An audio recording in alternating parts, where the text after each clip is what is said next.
first ever defending champions will go down and have to let the new blood come in as the new champions.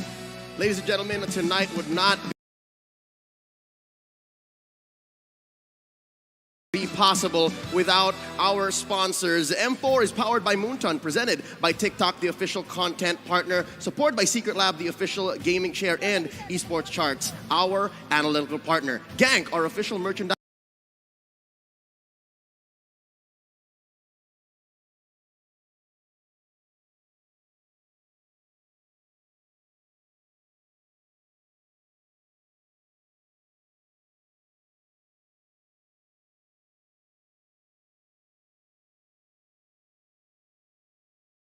and finals performance in MPL Philippines Season 10. And here we're seeing the rivalry of a century. They didn't just dare to be great. They are great. They've proven in this tournament how much progress they've made throughout this tournament so far. We could see that again, BLACKLIST International and Echo, they have very distinctive styles that make the team work. So far, Echo Philippines have not been able to break the code. But here in the grand finals, it's a different stage. It's the world stage, and it's the highest level of MLBB in the world. Best of 7 is set to test the best of the best. Because within the best of 3, it's very tiring. Best of 5, even more tiring. Best of 7, it doesn't just test your physical strength. It tests your mental strength. And it tests your strength as a team, the strength of the coaching staff. This is where your limits are tested. And all in effort to take home the grandest prize of them all, the M4 World Championship Trophy. It's kind of revamped since we last saw it, since BLACKLIST International took home the M3 title. And here, from Echo, the House of Highlights, the Orcas, they're going ahead and sending new blood into this competition, this rivalry. It's Sanji, a rookie from Season 10, making his way into the runner-up, into the grand finals of Season 10, and now on the world stage. Can you imagine what it must be like? It's crazy, right? Both of these players, they have a very, very interesting style. Because usually as a mage, you want to be in the back line, you want to provide damage, but you want to stay safe.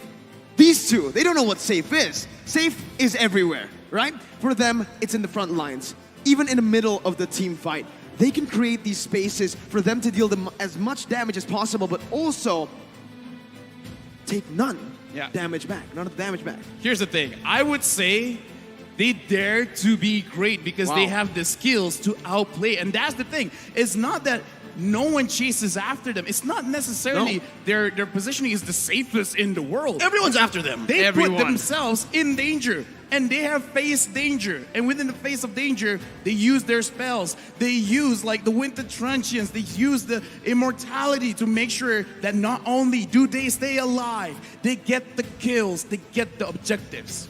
The highest level of MLBB, there's a very small margin in terms of skill for both of the teams. And these two teams risk everything to get that small advantage to be able to get the dub. And here we're going to see exactly what are the keys to victory, starting with BLACKLIST International. BLACKLIST International, they got to continue to evolve the Ube, but I don't think that is like enough. They got to make sure that they got to help OHEB to snipe through the Benny Cutie Hurricane. And I feel like that is definitely one of their key to victories, where OHEB is going to be quite tested, because the Ube strat we've seen during the best of 5 can actually be crumbled. And in that kind of situation, OHEB, he's going to be like the main target. I like the dichotomy between their gold laners, OHEB and Benny Cutie. They're both amazing and the greatest at what they do, but they're also very different kinds of gold laners. Benny Cutie was born and bred to be a split pusher. And when it comes to team fights, he is so good at finding the right target. When it comes to OHEB, it seems like the Filipino sniper was just created and cultivated to be able to carry, but he needs the right setup. Echo, talk us through, Lafel, what exactly the Orcas need to do to take home their first World Championship. I would say use your own strength at Yaoi, as well as the San duo, because Yaoi, when he is able to use a cash type hero, he's the one that dictates how the fight goes. Because going up against Blacklist International, you want to initiate the fight. You don't want Blacklist International to put you in a dangerous spot. And with that being said, the San duo, Sanford, as well as Sanji, honestly, just give them the heroes that they can thrive. Give them heroes that can outplay their laners, and they can win the game for you. Give them a winning lane, a good matchup, right? So that they can scale and actually create a snowball for themselves. Now, again, we need to talk about this duo, and not just the duo, just the entire Echo here. They're dynamic. I touched on this a little bit earlier, but they can actually carry from every single role. I'm talking literally every. Not just the gold lane, not even just the XP lane, but even in the roam position. Yep. Yaoi, he styles. You saw in the Keys to Victory that he needs to change. He needs to evolve from a playmaker to a kingmaker. And they're about to do that here tonight in the faces of the kings and queens of the world from M3. Ladies and gentlemen, the stakes have never been higher. These two teams have practiced their minds off, as a good friend of ours would say. And the fruits of their labor are about to come through here tonight. I can only imagine what's going on through their minds, because they're all going through their own struggles, right? Benny Cutie here has just been through the ups and downs in his years in the MPL. V and Ys have tried to shut down the haters, prove them wrong in their multiple grand finals appearances. And that all comes through here tonight. It all comes to a head. And we're about to do just that as game one begins. The drafting phase is upon us. Decisions are going to be made here, and we're only hoping for the best. We only want to see Echo and Blacklist pick up their most favorite heroes, their most powerful picks here. LaFell, what are we looking out for? Okay, first things first, I'm looking out for the Fredrin. The Fredrin has been banned because for both teams, Wise as well as Carl Teasy are really good on this Fredrin pick. Now, look at Blacklist International. Let's pay attention to the bans because they ban out the Cho as well as the Kaja. Both are pick style heroes. Looking at Echo, they're making sure that Benny Cutie will have a better time in his gold lane. So with the 1-1 gone, with the carry gone, I would say Beatrix increases in value. I think the Yve increases in value as well. With the Kaja banned away, with a lot of bans here, you would really think that the Yve would become the #1 in Prio, but Blacklist, they opt to go for the Barats, leaving the Yve open, and the Lapu Lapu that we mentioned earlier. You give Sanford this pick, and he carries. So here's the gamble that Coach Tick and Treb have picked up on. You leave open the Eve, we're gonna pick it up, put a hero that Sanford loves, and what's the answer? What's the swing back? Do they go Benedetta? Do they go Yuzhong? Do they go Farsa? Because that seems to be the answer.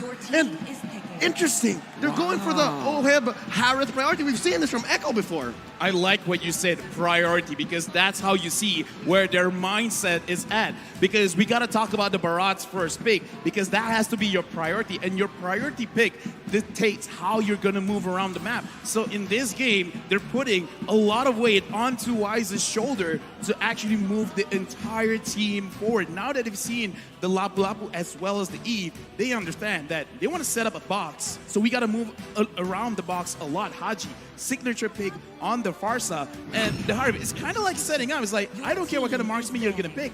I'm going to be able to survive my lane and actually impact the game at, I would say, the mid stages of the game. Now, though, you can already see the respect being given over, right? Blacklist International, this is the draft that they've went for. A lot of magic damage. Without the S picked up in the early phase here for Blacklist International, Echo will take that away. Secondly, though, you can expect Edward to actually get counter or just targeted here. Maybe the Benedetta ban comes through because Blacklist still need a physical damage threat, but they still are going to try to nail down Venus's hero here. The Estes, now the Diggy. Okay, so looking at Echo, they really want to make sure that when they dive, it is successful. But before that, we got a quote from Oh My Venus saying, we're kind of expecting that teams will ban the Estes, and we're actually prepared for it. I'm looking forward to see Estes in the banning section. And now, it has been banned. And what better place to show your maximum potential in the grand finals of the world stage? With the Lolita being picked up here by Echo, they're leaving Benny Cutie in both a dangerous and also protected spot because again, they want to make sure that he isn't fully countered, but also you gotta wonder what else is out left there because the Beatrix is out, the Brody is out, Matilda. they themselves panned out the carry and the 1-1. Are you seeing a carry here? Oh, rather a Matilda? Yeah, I'm thinking. There it I'm is. thinking Matilda and BLACKLIST International lock it up. The Benedetta 2 earlier on. They need a physical damage threat. And guess what? The Barats actually work super well with the Matilda, and that's the reason Echo banned out all these marksmen. They wanted to go for the Lunox. They wanted to go for some burst damage and some more magic damage, knowing that Sanford on the Lapu likes to go for just a lot of damage. Remember, yesterday we saw the Hunter Strike, the Bloodlust Axe. This is a very physical Lapu. I would say with the draft coming in from BLACKLIST International, this is a very good draft to start game number 1 because it is a very simple draft. This is what is going to give you confidence moving to game 2 onward. So honestly, I'm liking the draft coming in from BLACKLIST because you can make very little mistakes with this kind of draft, with this kind of gameplay. Yep, signature picks for all of our defending champions. For Echo, I'd like to say the only thing that's missing for me is the split push potential from Benny Cutie. It's not as potent when you're on a hero like Lunox, but what it does have is amazing team fight engagement. A lot of damage when you hit your power spike. Ladies and gentlemen, here we go. Indoor Sinayan and all across the world, I hope you're ready. It's time for game 1 in this best of 7 between BLACKLIST International and Echo. Looking at both drafts, I would assume that they're not going to fight a lot in the early stages of the game. They're going to fight around Riverside. They're going to fight for the control around the turtle because they want to make sure that they have the levels first. So if you see any kind of rotation, it's all about maximizing the minions to make sure you get as much level 4s on your heroes before going into the turtle phase. With 2 utility junglers, this is what you can expect, right? A lot of emphasis around the mid control.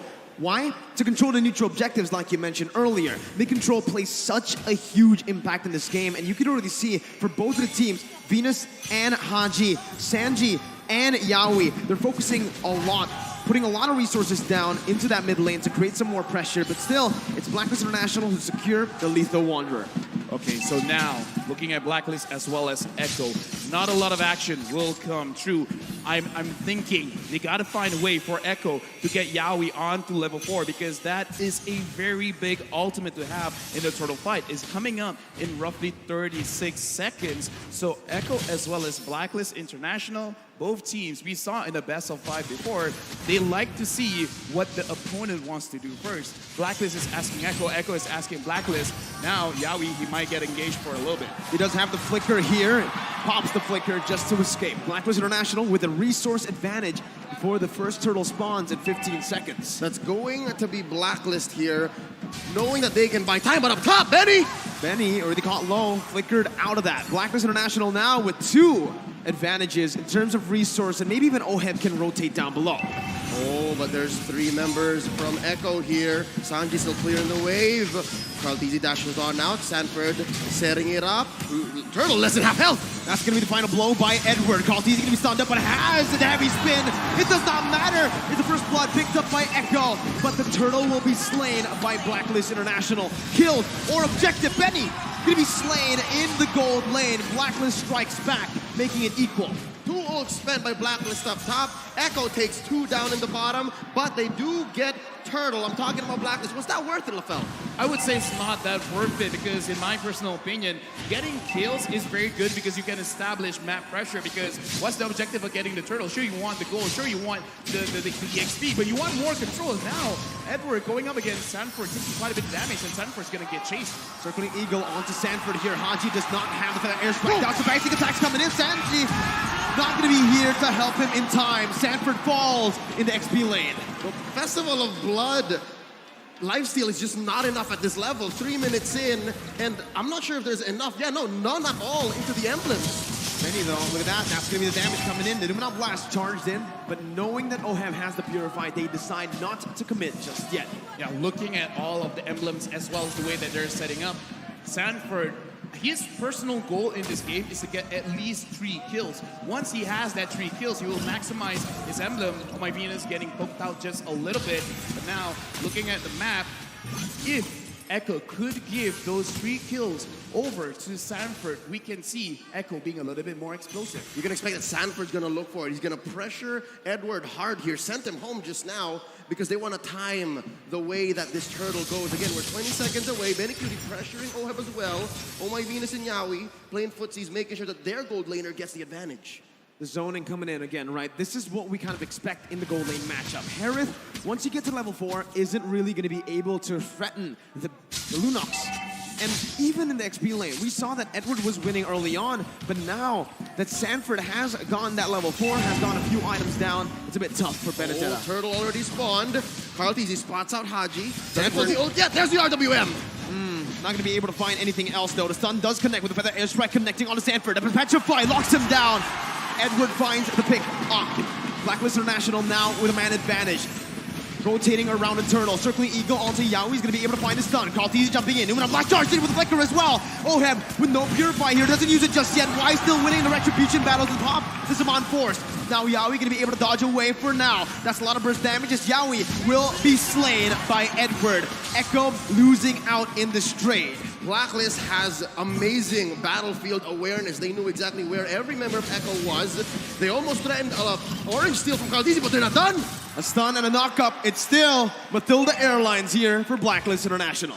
BLACKLIST is showing what they want to do with this draft. You want to establish control. You want to make sure that the Riverside, you're winning. And the specialty of having a Matilda is when someone overextends, they're not really overextending. In their previous fight in the Turtle, they were very focused. What do we want to do? Turtle first, but now they want to kill. And they get it, right? It's onto Venus, the roamer. Anything that Echo can get here in the first 5 minutes, they will. In the first 2, they were willing to trade and get some advantages, but now wait, a stun onto Oheb, forced out the 7 force. Pops the Purify as well. The real world inflation almost catches Oheb, but he is able to get out of that one.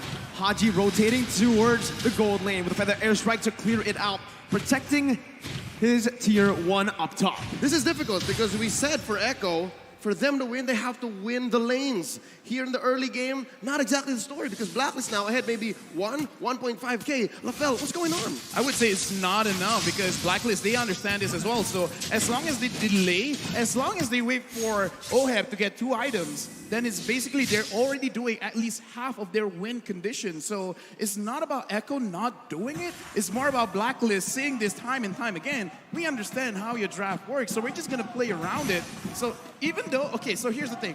Echo, they needed to win by 2K, by 2,000 gold. That's LaFell's threshold. So if BLACKLIST having 1.5K lead ahead, they're really at the driver's seat. Well, right now, it does seem that way, but Echo are going to be able to force it out. Oheb going to be caught low, but Venus comes in to save Oheb again. Haji with the rotation, circling Eagle to lock Yawi down. Good selection right now. So the airstrike will come through. Yawi going to be able to get the stun down onto Venus before he gets taken low. Now, guess who's here? It's Sanji with real world inflation.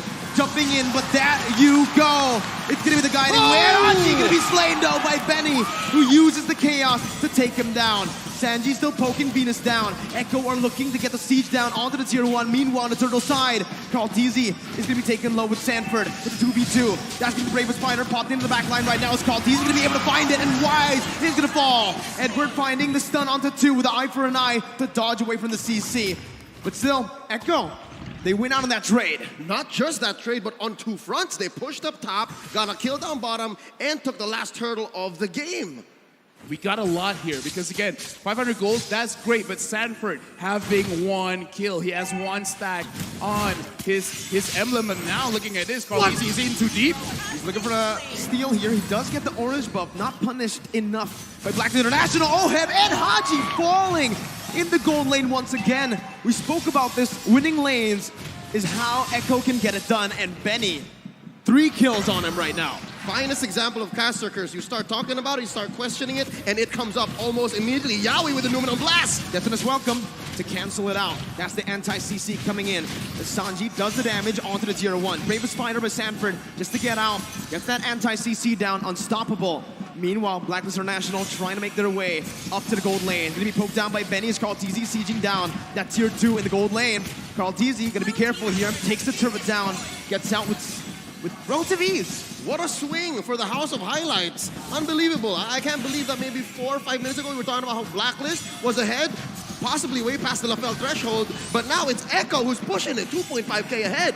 Well, they have gone way and above the threshold, and the way that they did it is because they understand, okay, we're just going to stay in lane. There's no use trying to out-rotate BLACKLIST at this point, so we're just going to say because OHEB is going to be the one that's going to deal a lot of the DPS damage later on, so shut him down first. Right now, there might be a skirmish in mid. For the airstrike was used up just to clear up the waves. Echo, with his composition so far, can constantly be threatening these sieges. And also, they can also be looking for a lot of plays on the map. A lot of kill pressure here in their lanes. Yep, and that's why they're ranked first in average kills so far, 16 plus, because the way that they attack the game, the way that they approach it with their strategy is they want to convert from kills. They don't want to take objectives only. They want to win first and then go from there, which is, I think, what they're doing here. They're baiting the Lord. This is a Lord dance if I've ever seen one. Oh, Sanji's taken low. Edward jumps in, but Sanji flickers out on the final blow. The Petrify still available by Edward right now as he uses eye for an eye, but Sanford notices that. Jumps in with the Bravest Fighter. A lot of resources spent already as Wise looks for a better position. Haji going to be able to actually dash in with the Wings by Wings as that's the now Blast connecting onto Edward. Edward going to be taken low, taken down by Sanford. And that's going to be a 50-50 play around the Lord. Wise here versus Cartesi, and Carl takes it down. There's a bond force by OHEB. Not enough to deal the damage right now as Yaoi's going to be able to get the stun down onto Haji, who's going to be able to dash out of that one with the Wings by Wings. Feather airstrike to snipe Sanji down. Benny! With the dash, takes the kill onto Haji. Was that Benny Cutie DD? No, didn't even need the flicker. Dude, that was Benny QT. And again, looking at the items here, because we got to see whether they are strong now or not. Looking at Benny Cutie, having 3 core items, 12 Destiny Lightning Treasure as well as Divine Glaive. Right now, Oh My Venus getting engaged by Yaoi. Numenon Blast again, locking the Queen down. Venus gonna be chased down under the tier 2. Wise here providing the support. Carl DZ looking for an angle, but will back off for now. Tier 1 falling in the mid lane. Echo pushing the pace and the tempo. Thou shalt not take my queen, says Wise. Echo pressuring mid lane tier 2, even tier 2 down bottom. That's Sanford going solo, Lord up top. Echo is 5K ahead here, 11 minutes in. It's still not over because BLACKLIST International, they can still come back because they have a very beefy front line, as well as a lot of damage coming in from Haji and OHEB. OHEB just finished the Holy Crystal. Looking at the damage from Haji. Haji can't connect it just yet. Carl DZ is spotting people out. The Lord is here. Will Echo engage? They will. Numenon Blast charged up already. Just to zone the other members away as OHEB jumps in with his on force. Wise in the front lines, providing the support. Real world manipulation, baited in. Sanji not dealing enough damage for now. BLACKLIST just backing off. Echo doing the same thing. Noticing they have the lead. It's disciplined plays from Echo. Relatively safe defense and siege from Echo. They did their best to get the most out of that Elemental Lord, but we have a Luminous one possibly coming up in a minute and a half, forcing out a feathered airstrike. Echo is relentless. They're not leaving. Yeah, but look at the way BLACKLIST, they're defending themselves because they're not necessarily sacrificing their own HP just to defend their base. Like, they're defending everything without taking too much. So now BLACKLIST, they're preparing themselves. In case Echo wants to engage, they can fight back. The problem is, Echo, they're not engaging. They know that they have a lead and they're not going to lose the lead.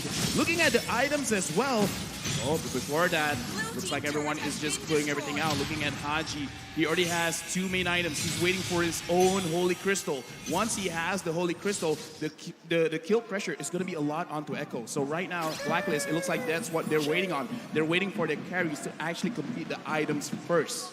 It looks like Echo has cornered BLACKLIST into their base, and this is the trademark BLACKLIST defense. A lot of teams worldwide have been on the receiving end of this defensive rubber band, and it's not impossible that BLACKLIST still comes back, but with Echo at 6K playing this defensively, playing this disciplined, waiting for this Lord coming up in 5 seconds, it looks like Echo also knows how to combat that. It's going to be really tough now with a 7,000 gold lead technically built up by Echo. But with BLACKLIST minimalizing their losses, it seems like despite that 7,000 gold deficit, they're still able to contest, they're still able to open up the map without grouping up as 5. Yeah, looking at the map as well, Blacklist, they're not really moving away from each other. They should understand that this Lord is going over to Echo for free. Having that Lunox makes it very difficult for you to contest. And that's the power spike we're looking at. Echo, this is the inevitable. They have set themselves up for success here. And for Blacklist, the answer is to send Agent Zero, send Edward into the long lane and try to push that, because not a single tier 1 has fallen for Echo. They didn't even have to use the Retribution, by the way. So Carltese was able to steal the purple buff away. So right now, again, Echo are just building up the way, slowly but surely, to finally take some base turrets down. This is what kind of feels bad as a Baras. You kind of don't care too much about your buffs getting taken away, but what you do care about is it's hard for you to maintain those stacks, because Baras is at his strongest at, like, what, 15 stacks? Because looking at Wise now, that is a pretty small Wise. That's a small dinosaur there, and you're right. While Echo's taking away even the small camp, the small creeps in Blacklist jungle, and then freezing the waves, waiting for it to sync with this Lord, then this is the best that Blacklist can do. Oh, there's a couple of ults spent in. Oh, very low. And we're gonna be caught in the Luminon Blast as Benny jumps in with the damage! And that's the combo, the notorious one. As Echo now looking for the siege into the base turret in the mid lane. Lord still marching in the top lane. Concealed play gonna be popped in. Echo looking for more. That's the airstrike popped in, but look at Sanford, he flickers under Haji, but he's gonna be able to get out for a bit. Haji gonna fall. The circling eagle does not save the queen. Oheb, the last man standing, but Echo will secure game number 1. Ang limang Echo fans make noise all around as their team takes game 1. It's a long journey, folks. It's a marathon, not a sprint. So game 1 is great for momentum, but they still gotta watch their backs. Blacklist will pick up so quick from this victory. Looking at this game, the reason why Echo could beat out Blacklist International is not that Blacklist necessarily made a mistake, is that Echo did not. They're trying to bait out Echo to over-engage, overextend, use all of their skills early to get any kind of objectives and then fight back. But Echo, they did not do that. They won the lane. They made sure that Oheb was heavily pressured, and then after that, it's like, okay, just don't overcommit. Just take things slow, and then end the game, get profit. Orcas are killer whales, right? Correct. And that's exactly why they know how to use the kill pressure so well. In the gold lane, they knew Lunox versus Herod is a winning lane for the Lunox. Benny QT on a winning matchup. That's already a recipe for disaster if you're a Blacklist fan. Now, they utilize that so much by ganking towards the Lunox. Early on, they weren't going to be able to find those kills, right? But as the Lunox progresses, with the levels starting to gain up, and with those items starting to stack up, that's when the Lunox gets the power spike in the mid game, and they utilize that perfectly. Not just the laning phase, actually even in team fights, Oheb's Harith was in such trouble. Again, we saw there the winning moment from the eyes of Sanford. His Lapu-Lapu here, despite having a difficult 5 to 6 minutes, picked up. Again, I think he was just waiting for Lafel's timing and saying, you know what, I need a couple of kills, I need the blood, the Festival of Blood tap triggers, and the Bloodlust Axe. Exactly. And then even Oheb is in trouble. So with that being said, I think we're gonna need the help of our analysts to break this down. There's a lot that happened here, starting with the draft, a lot as well that went into the mid-game spike for Echo, and even Blacklist struggled to find the rubber band. That's what's scary about the squad, the Orcas. Again, you're right, they're killer whales. When they smell blood, they go for it, and they have perfected the execution. Even when it comes to lore dances, fellas, right? It's so hard to deny that Echo knows exactly what's happening. So with that being said, we're just waiting for our analysts to call in, because I'm pretty sure they'll have a field day with this. Ladies and gentlemen, we'd like to remind you that Battle Night is about to happen. That's happening on January 21st. We've got a lot going on, so make sure you log into the game. There's a lot of in-game bonuses that y'all can have, all right?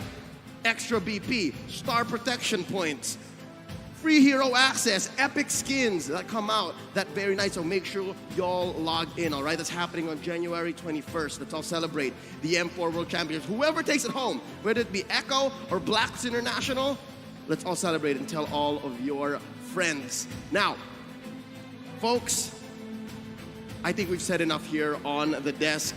It's Lafel, Mirko, and Leo throwing it over to the analysts because they're going to talk about the draft, show us who the MVP is, because I still think it's not so clear cut. Real quick, who do you think it is? Oh man, it's a really tough Benny one Cutie. here. You're gonna say Benny, I'll say I'm saying Sanford. Both of the side lanes. Okay. know Now what, I'm Sanji? confused. I have to swap. Sanji, there you go. You said because between Benny and Sanford, that's exactly the perfect setup or payoff. Who's who, right? I mean, like, okay, let's just slowly talk about it because Benny Cutie, he stopped the win condition for Blacklist. I mean, to be fair, Blacklist, they gotta win the river, they gotta win the jungle. But it could not happen even if, say, this game extends a little bit longer, right? Benny Cutie will scale up. Wise will not be able to sustain the damage coming in from the Lunons because, again, there's no Estes, there's no healing. He can run away, but when he comes back, it's not gonna be much. So for me, it's Benny Cutie. Okay, Ding Ding, Sanford, or Sanji? You know what? I'm gonna make a last minute change here. I think I'm gonna give it to Carl TZ, actually. The hidden carry. Okay, best in the world. Let's see who it actually is because it's time for the analysts to break it down. Hey, fellas, talk to us. Great MLBB predictions so far. Thank you so much, Leo, Lafel, and as well as Mirko. Here at the Analyst Stand, we're going to break it down to you to uncover the mysteries of what this code is so far and what Echo is doing correct. My name is Gideon Q. This is going to be Most Wanted in Southeast Asia, Wolf, as well as Assassin Dave. You are going to be the mediator here, and it's important that you give a non-biased opinion. I repeat, a non-biased opinion. But with that being said, let's break down straight from the draft. I mean, so far, really strong start coming in from Echo.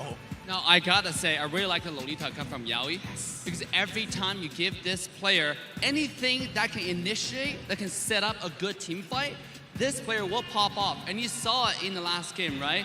The entire set of Echo, they had a momentum. They understand which objective do they want, which tower do they want to pressure. Yeah. And you saw Yaoi was set up camps on the top tier 1 tower, and they find a lot of early game pressure to mid-game pressure. Oh, there's already the code that Blacklist International has done, right? We know the pattern of what they're doing. Actually, if you're looking at that game, it's a pretty standard Blacklist game. What Echo did differently this time is they snatched this hero, Lolita. That's why I really agreed with Assassin Dave when he said that Lolita was a great pick, because not only does it present to us how good Yaoi was, but also how good the drafting plan was for the side of Echo. They countered everything that Blacklist wanted to do with their picks. Well, if we're talking about the draft, I mean, those are the bans, but the picks overall, I think to the naked eye, most people would understand that, honestly, they're kind of the same thing. They have the exact same goals with very slightly different tools. Yeah, and I want to mention that in this game, it's one of the first games in the entire series that we do not have any marksman at all. Right? Like there's a Lunox versus Ohab on the Harith, on the goal lane, which is quite interesting because Benny's Lunox actually counter Harith in the late game. You can one-shot with the combo that Lunox has in the kit. And you can look at items. Benny is fully decked out on damage items, no defense whatsoever. Yeah, he didn't need to because of the fact that he has a lot of feeling, right? You have Yakai to frontline for you, you have Lolita to kind of save you in those dire situations, and the Lapu Lapu as well. Blacklist International, like we said, this is the normal code, a standard place, like I'm on Blacklist International, but the order of picks allowed for Echo to actually kind of win over those matchups. Lapu Lapu kind of wins versus Benedetta in many regards. Akai can win versus the Akai if you think about it, it's kind of 50-50 if you think about it, but of course Yaoi, not only did he prevent like the combo of Blacklist International, he also protected their own Lunox. That's why I really like how Echo designed game number 1. Yeah, and I like it too. Personally, when it comes down to the little details, the little tools that they have, I mean, the fact is, Yves, it's really hard to break her out of the real-world manipulation unless you have a suppress. And again, I mean, Oh My Venus can't really do much about it. The same goes for Edward, but you can't say the same thing for Echo because you have Lapu Lapu jumping in on the far side, which already is one difference maker. Let's not forget about the invulnerability coming out of Benny QT. Absolutely. And one thing that I want to mention for Echo in the game 1 was momentum, right? It felt like in the beginning of the game, Blacklist really captured the momentum of the game, but somehow towards the mid to late game is when Echo really start pushing, right? They push a top tier 1 tower, they find the objective-based play, and they give them so much clarity on exactly what they need to do. With a player like Yaoi on the setup, Ooh, that was just clear gameplay. Yeah, it wasn't easy though. For 7 minutes, they kept on trying to break the momentum of Blacklist International. Blacklist were leading a little bit. Echo was trying to take out Oheb up top. Eventually, after 7 to 8 minutes, Sanji was able to land the killing blow onto Oheb. It did, it did require them to have a lot of tries, but they were successful in the end. And 2-0 and 8. We saw this, Gideon. We reacted to this. His flicker to the left side during the Lord fight, that was crazy. That was what? Criminal. That's the That word. was criminal gaming for sure. He is just stealing hearts and stealing minds at this point. The conditioning is starting to build up, but this is only game number 1. So people at the caster's desk, this is your MVP going over to Sanji. I'll let that sit in for a little bit longer, but I think, we really have to make sure that the draft doesn't escalate for this, especially if you are in Blacklist's position. Are there adaptations that we're expected to see? Yeah, and Sanji, well-deserved MVP here. I want to mention one of the lore fight you talk about, he flickered to the left side. That was beautiful, and also he was lingering with 1 HP, right? Yeah. Very little HP, and he still has so much impact. Just to show you how much impact he had in the early game, this is from the beginning of the game to 5 minutes. You can take a look at Sanji's heat map, right? This guy in the mid lane was dominant in the mid lane and started voting towards EXP because Turtle was towards the bottom side in the beginning of the game. Yeah, and then eventually you will go to the gold lane where they want to really kill Oheb back out up top. They know that the way for them to win the mid-game team fights is to deny Oheb to the farm. But then again, you can see a Blacklist International how many times they have saved OM. Now, Hope also played it well, but eventually they will have to fall to the tempo of. In the beginning, Blacklist had a momentum because they understand that win condition as well. Right. That's why you saw Farsa going towards the top side to help OHAP so much. I think we're going to capture some highlights here. Whoa, this is one of the engages, even though the Turtle went to Blacklist, but Echo got 2 kills out of it. I think even more so, you could see just the small little plays coming out from everybody here. They're trying their absolute best to make sure that they minimize the profit coming in from either side. But once the momentum started to fall into Echo's favor, I think this is where things started to change, especially for the gold lane. That's right. We have to talk about Krautings here, right? Although we aren't seeing a lot, the way he secured all of these turtles, then eventually the First Lord, then constantly just applying the pressure against Blacklist International while keeping himself safe and really just region around the Lord area. I think that's also amazing coming out from Krautings himself. Yeah, absolutely. Here from the highlights, you see how clear Echo rotation were, right? They know exactly where they're going. They know exactly which tower they're trying to get. And sure enough, it paid them many dividends. Yeah. And I think going to game 2, Blacklist need to think about their momentum as well. Yeah. Once they had a game plan, you stick to the game plan instead of being disrupted by Echo. I see. Yeah, we are not allowed to predict the draft because we're not going to be drafting, right? But I kind of want to project. I think Lolita is going to be a prime commodity next game. All right, Lolita could be the commodity here. Casters, are you ready? Because game 2 is about to begin. Take it away. The bespectacled boys of the analyst standard getting heated.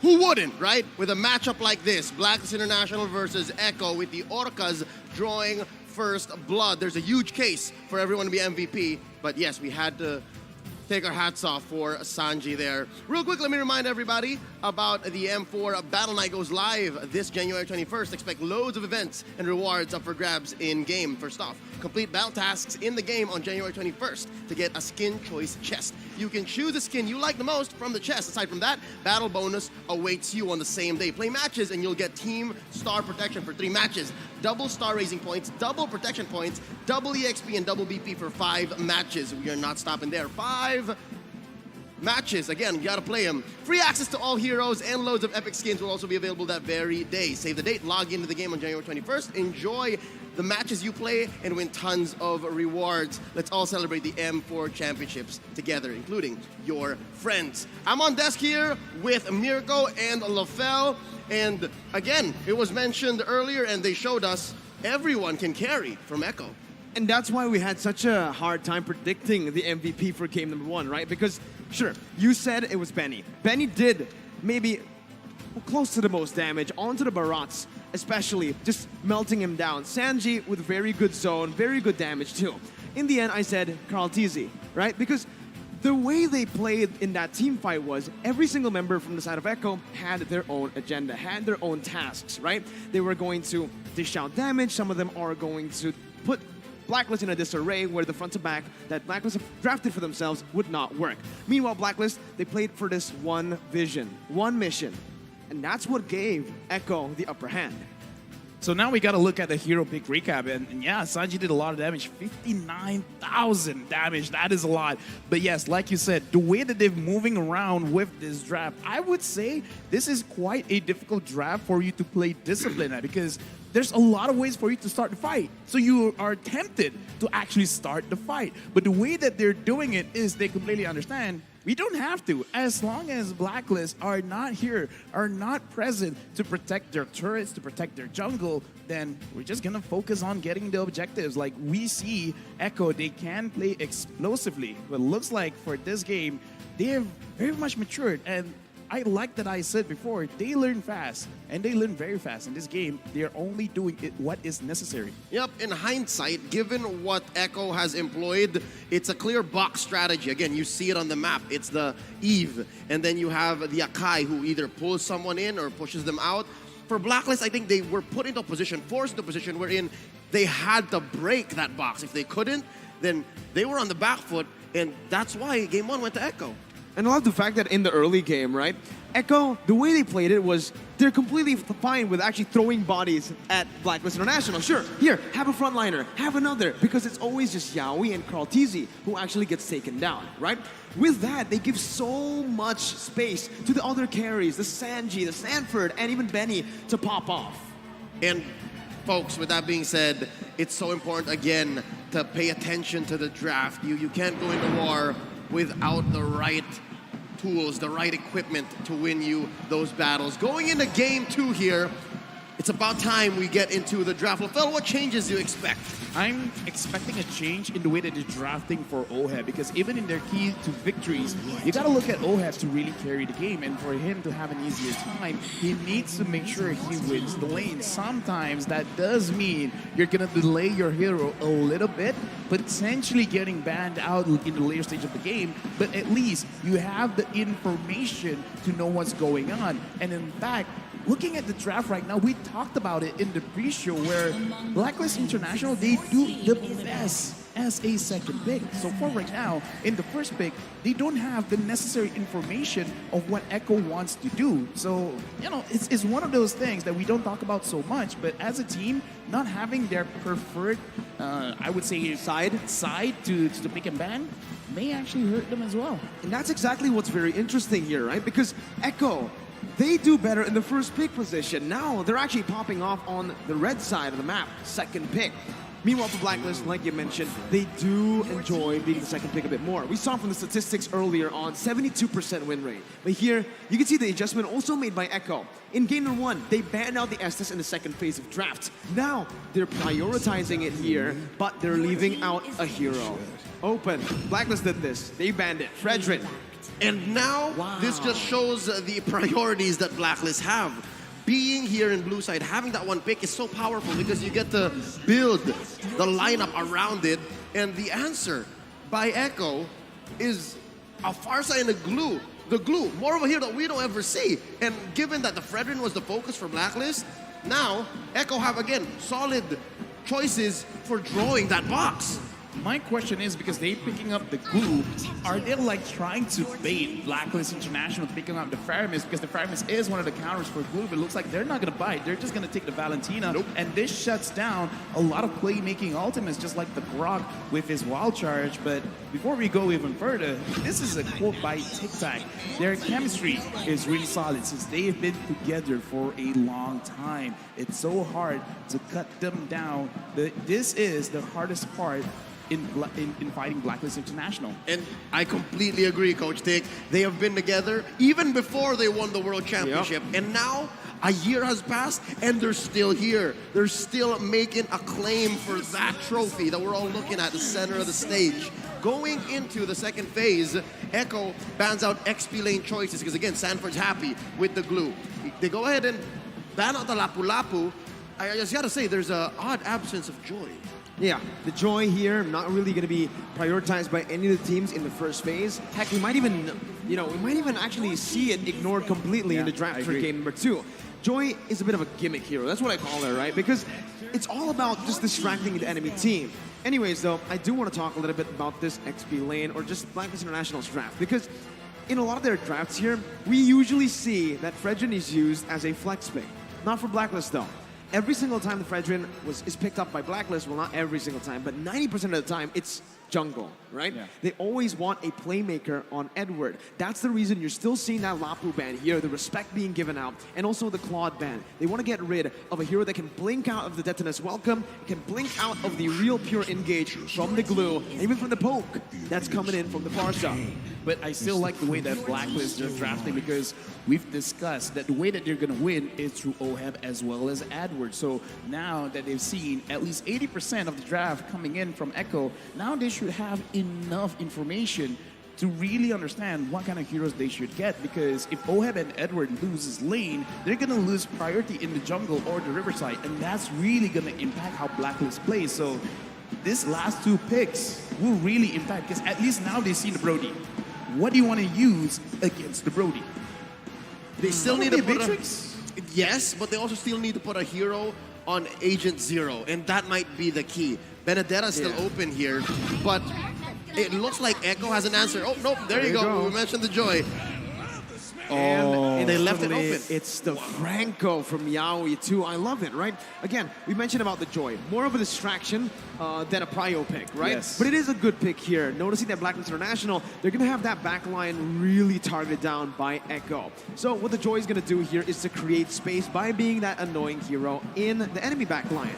Thing is, though, Echo waited for this. They knew it was coming, right? It was either they went for a Kufra pick, a Cho pick, or they see the Joy, instantly they go for the Franco that can lock the Joy down. Yeah, but given that Cho is banned out, Echo had the ball in their court. It was their shot to make. You mentioned the Kufra.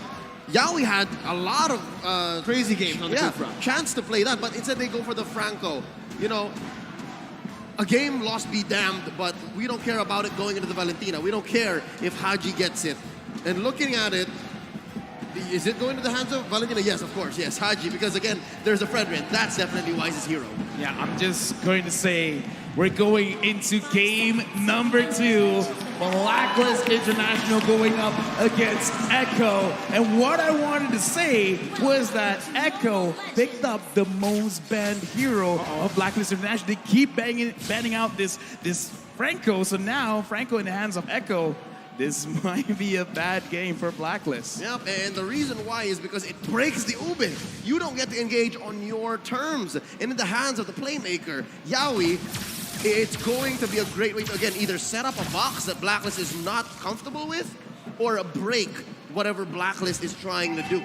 And this is a similar approach to, again, what RRQ did against Echo yesterday, right? They picked up that Franco, but unfortunately for RRQ, they didn't have anything to build around the Franco. Meanwhile here, I was questioning the Brody pick earlier on. I was like, what? Brody into Lolita? Then you see the Franco and you're like, there you go. That's what it was for. You hook the opponent away, and what's the Lolita gonna do, right? Sure, she can actually jump in, flicker, maybe to get that shielding down, but it's a bit too risky, and if Venus is on the receiving end of the hook, it's gonna be a lot to deal with here, and Venus right now is gonna be caught. Yaoi gonna throw the iron hook. Good dodge by Venus. Yeah, looking at this game, Blacklist International, I would say after the group stages, this Franco is a nightmare for them because it is the reason why they've lost. So now we got to see their evolved form. Have they been able to find a way to fight against this Franco? Right now, looking at the lanes, not a lot is going on. Wise goes down to fight against Sanford, but I don't think they can secure a kill here. Too sustainable, gets out of that one. Wise is level 4, Carl TZ as well.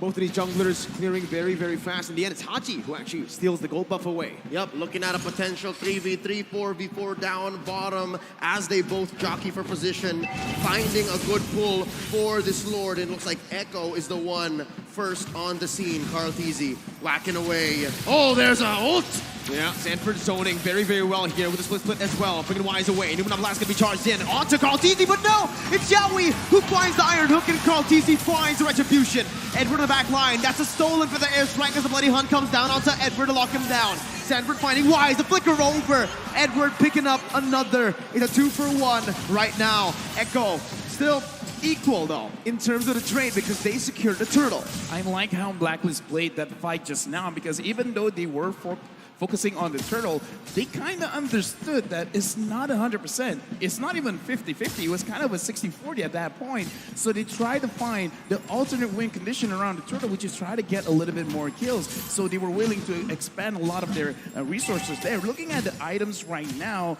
really not a lot of power spikes just yet. The B-Tricks here, piloted by OHEB, understands that there is a chance he's going to get attacked, and right now, Carl Tease is getting attacked.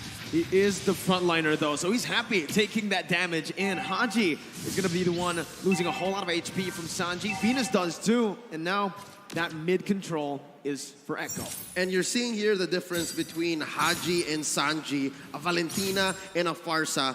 It seems like now, when the ult is ready on Sanji, he's just willing to pull it out and then force Haji to respond. It's all about timing. It's all about engagement. And Yaoi, did he do it? No, the Filipino sniper still confirms the gold crab. That was an insane calculation, man. An insane micro play by OHEB, right? He knows exactly how it was gonna go down. Even with the snipes there. I gotta say, in my head, he was holding his breath and like, 1, 2, pump, just get it. And I just want to touch a little bit about the emblems, because in terms of scaling, I kind of feel like Blacklist, they have an advantage because OHEB is using a marksman emblem compared to Benny Cutie using the assassin emblem. He's going to have a lot of damage, but still, in terms of scaling, Blacklist, they have it in the bag, and now looks like Echo, they're just going to push Blacklist away. Don't push too hard. Oh, not an engagement that Echo wants to go for, because again, they spent a few ults there. Mind you, Yaoi still has the Bloody Hunt, still has a hook waiting on him. Benny Cutie as well, torn apart memory, goes for a pull, Numinum Blast charged up by the Queen. That as well by Carl Teasy. And Carl Teasy is going to be able to spin him out. That's a Bloody Hunt, locking Edward down. Edward taking low, but still able to survive for now. Torn apart memory getting popped in as Benny flickers forward to pick up the kill. Turtle over to Blacklist right now as Sanford jumps in with Swiss Split, bringing Venus back for the damage to come through once again. Sanji picking up. Yaoi almost finding the Iron Hook. That's demobilized. Haji forced the flicker out, and Echo will be able to take the better trade. 2-0. Turtle goes over to Blacklist though, as well. It's actually Echo who took it. Wow, clear win now for the Orcas. Yeah, clear win because they have a lot of bursts in the early stages of the game, because Wise being in the front line, he can CC them for a bit, and OHEB, that was lucky that he did not get hooked, and so far OHEB will be fine. Looking at the items, clear power spikes right now.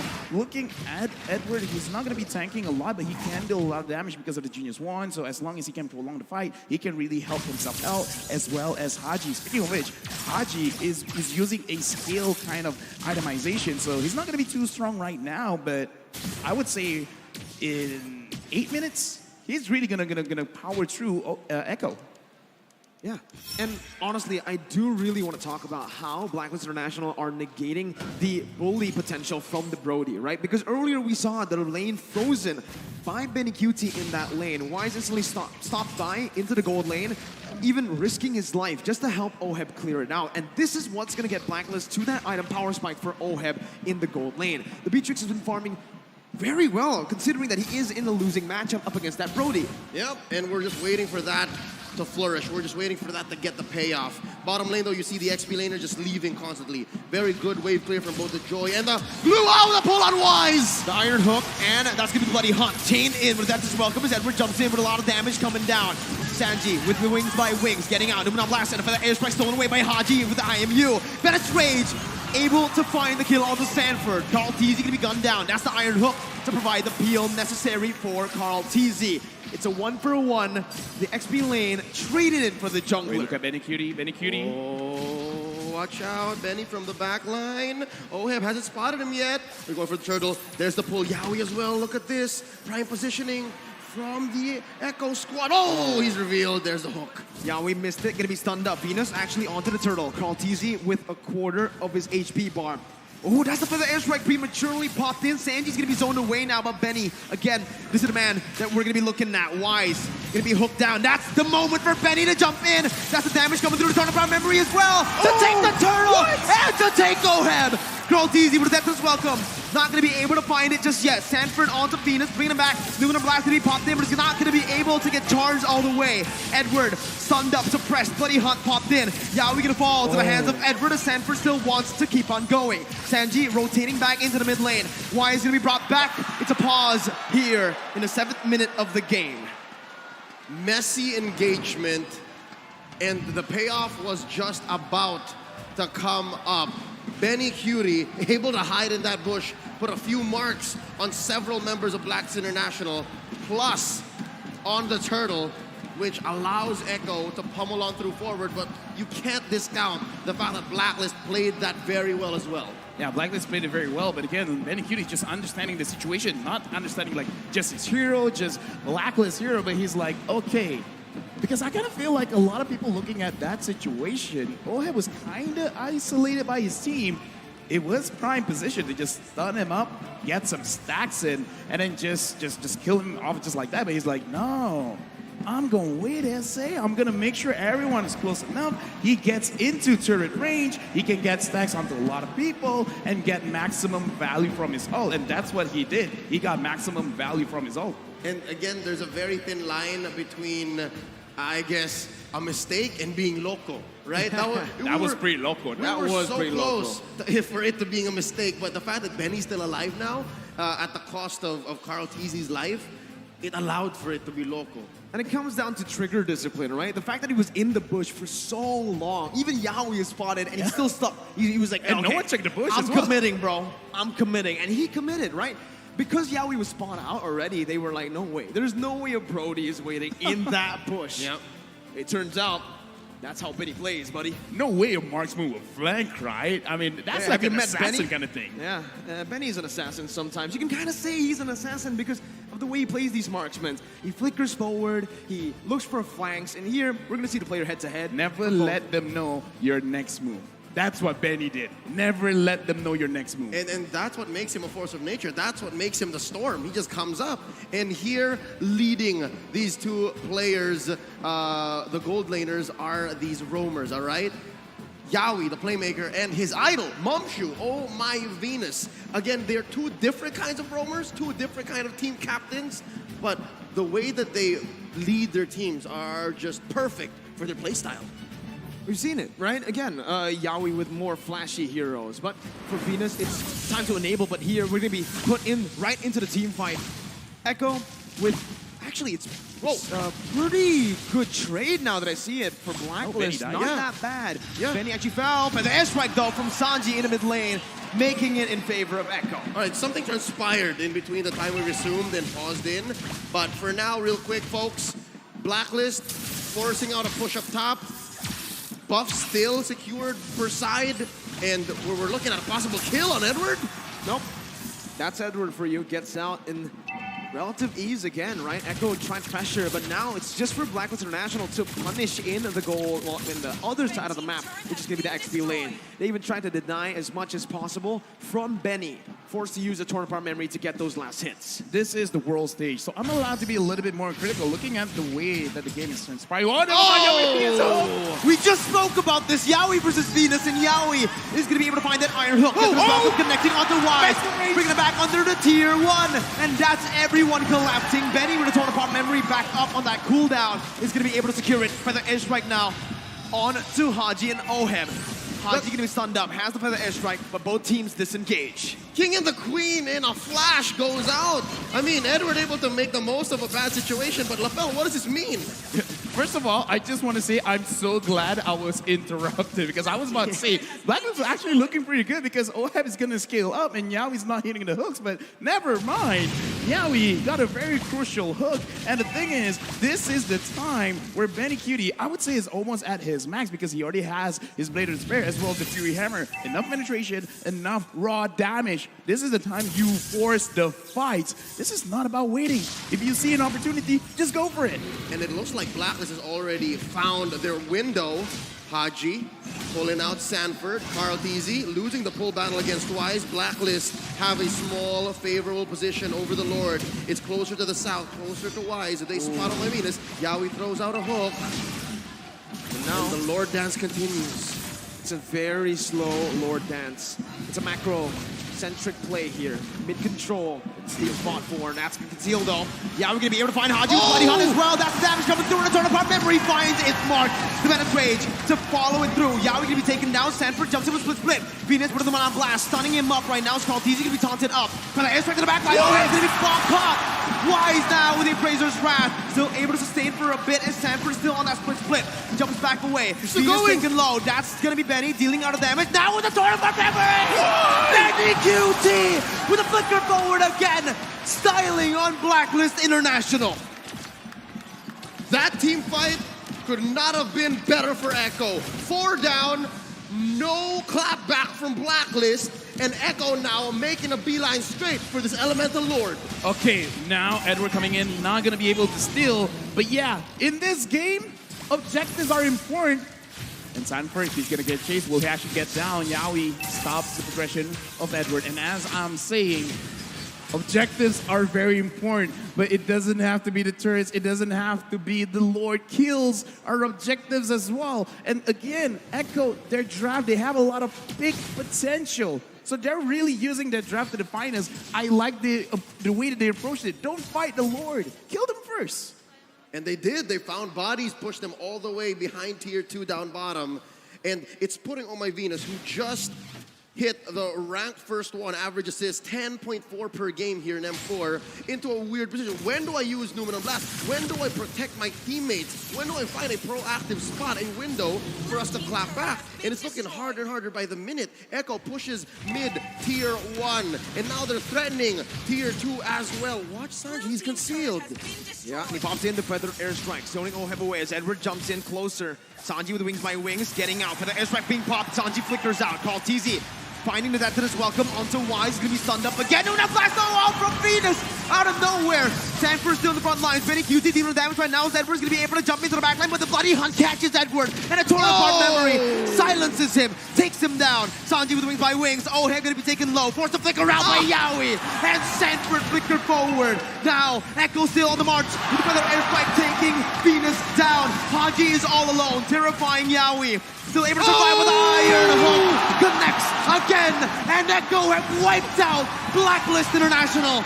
They're looking for the end. No minions on the board. They're forced to back away. 5 for 1 plus 2 major objectives pushed in by the Orcas. This is both discipline and ruthlessness. LaFell, where'd they pull this from?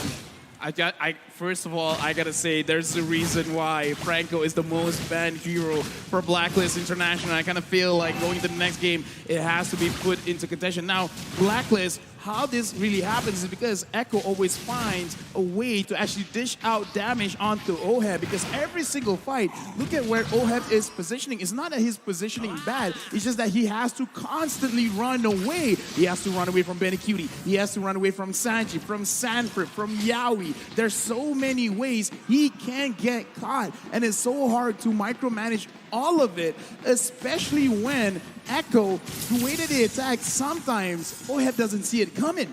It sounds like Blacklist has been overloaded by Burst and also a good amount of CC. And those two things are lethal against a lineup like Blacklist, against the Ube strat. And they just can't pull it off here as Benny Cutie forces a push up top. And that's a clean tier 2 tower take, gonna help open up this Luminous Lord for Echo. Now 8K ahead at 13 minutes. That's insane. And on top of that, Benny is on a hero like the Brody, who snowballs like an absolute monster. And you can see here, this is the play by Blacklist International. They still want to contest. Lord taken to half HP. Skalteezy still on it. This is the Lord dance. At the mid lane, pressure will be popped in from Echo. 8,000 gold lead. The Feather Airstrike will be popped in the zone. Other members away. Skalteezy with that is welcome finding it. Haji stealing. The Feather Airstrike again. The Feather Strike. Into the Blood Blast. Why steals it away? Yawi got the Bloody Hunt, but it's all for naught. Sanford all alone. Yawi's gonna be gunned down. The Red but Benny QT again with the back door. Damn you, Benny! Damn you! On the world stage, he takes game 2 away from Blacklist International. I just gotta say, man, the way they set up the entire map, they're setting up for a checkmate. And then Benny Cutie is like, I don't care about pawns, I don't even care about queen. I'm going for the king, and that is the crystal there right now. 2-0 Echo over Blacklist International. What is this man made of? Oh my God, how many times has he found this play? The storm, the typhoon, the hurricane, Bagyong Benny, born and bred to split lanes and take games. Wow. The shot calling, though, that was needed to make that play happen. I mean, again, it looks like Echo is not just they understand the draft, they just understand Blacklist in general. You guys want to clump up together, go ahead. Hey, we're going to take the Lord. You're going to contest for it, right? Well, go ahead. We're going to split push. I think this is just critical understanding of what Blacklist is going to do before Blacklist even does it. Because, again, throughout the game, they're still winning the lanes. And look at how they're rotating around the map because, okay, I'm not the analyst here. I mean, I'm analyst on the desk, but not on the stand. But look at how when the Lord was being pushed, Sanford, he could have pushed as well, but he avoided it. He went straight to the Lord, and he didn't care about the Lord. He didn't care about the jungler. No. He just went straight to Oheb. And he doesn't care. I just want to slow down Oheb. And then because of that, everyone was focused. We got to take care of Oheb. Now that they're taking care of Oheb, wait, Benny Cutie. Yep. It's sensory overload, and it came down to the fact that Blacklist could not respond, and that's how Echo took game number 2. More on that in just a bit. We'd like to remind everyone and give a special shout out to Secret Lab, the official gaming chair partner of M4. We're talking about a built-in lumbar support system that you can adjust to your spine, an incredible magnetic memory foam head pillow, and brand new fabrics in all sorts of colors and designs. The Secret Lab Titan Evo 2022 gaming chair is designed to keep everyone seated in incredible comfort for a long time. I'm talking about a best of 7 that goes all the way. In the MPL Philippines Grand Finals in Season 10, they went to Game 6, and boy, oh boy, was I ready for more. And here tonight, I hope everyone is. But it looks like Echo are thinking something else. They're going fast here. They're going way too fast for the world champions to respond. But with that being said, on behalf of Mirko and LaFell, we're going to throw it over to the analysts. Thanks, Leo. But today we are seeing a team that has perfected a technique. Science plus violence. Get out of the way, Hurricane Katrina, because Benny QT is going after your homes. They're going after your base. Welcome back to the Analyst Stand. My name is Getting Cute. This is going to be Assassin Dave as well as Wolf here to break it down for you one more time. This is an outstanding performance coming out from Echo. There are a few things I want to mention. Number 1, momentum going towards Echo. Number 2, the name of the game is Sanford and Benny QT, right? Those two were popping off in that game. I mean, like, Sanford was literally 1v4ing with the glue. He's the monster, aka glue monster. I mean, like, what can Blacklist do at this point? You know, they have to stop the momentum of Echo for sure, but it's like the opposite way around. Blacklist want to play their own brand of the game, their own code, right? And we saw that in back-to-back games. They know how to operate, they know these heroes, the ins and outs of the Ube strategy that they're trying to employ against Echo, but it's just that Echo is just stopping them in their tracks. I think that the reason why Blacklist are losing back-to-back games is because they kept on playing the same game. Here's the thing, right? In the background, when we were talking and discussing about this draft, something about Echo that really stands out is the fact that, you know, they're not tunnel visioning anymore. They're not playing hyper defensively. They have playmaking capabilities. Absolutely, and let's take a look at the item, right? Benny QT with 10,000 gold, closer to 11,000 gold, A1-1. In fact, everybody's KDA on the carry position, right? 5-1-11 on Sanford, 5-0-8 on Sunji. All these carry positions are absolutely dominating.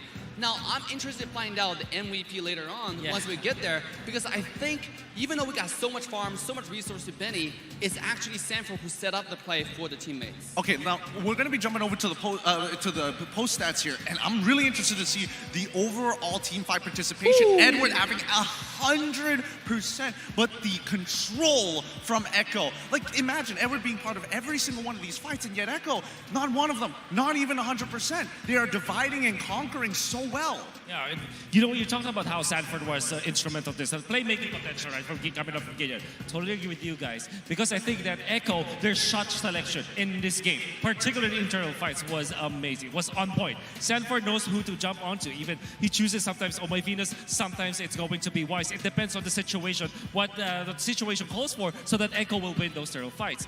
Then, when it comes to those crucial moments where there's like a 50-50 or even like the odds are in their favor, they utilize the spacing coming out from Yahweh's Franco and of course Galti's Daytona's welcome to displace Blacklist International for them to not get into their bubble.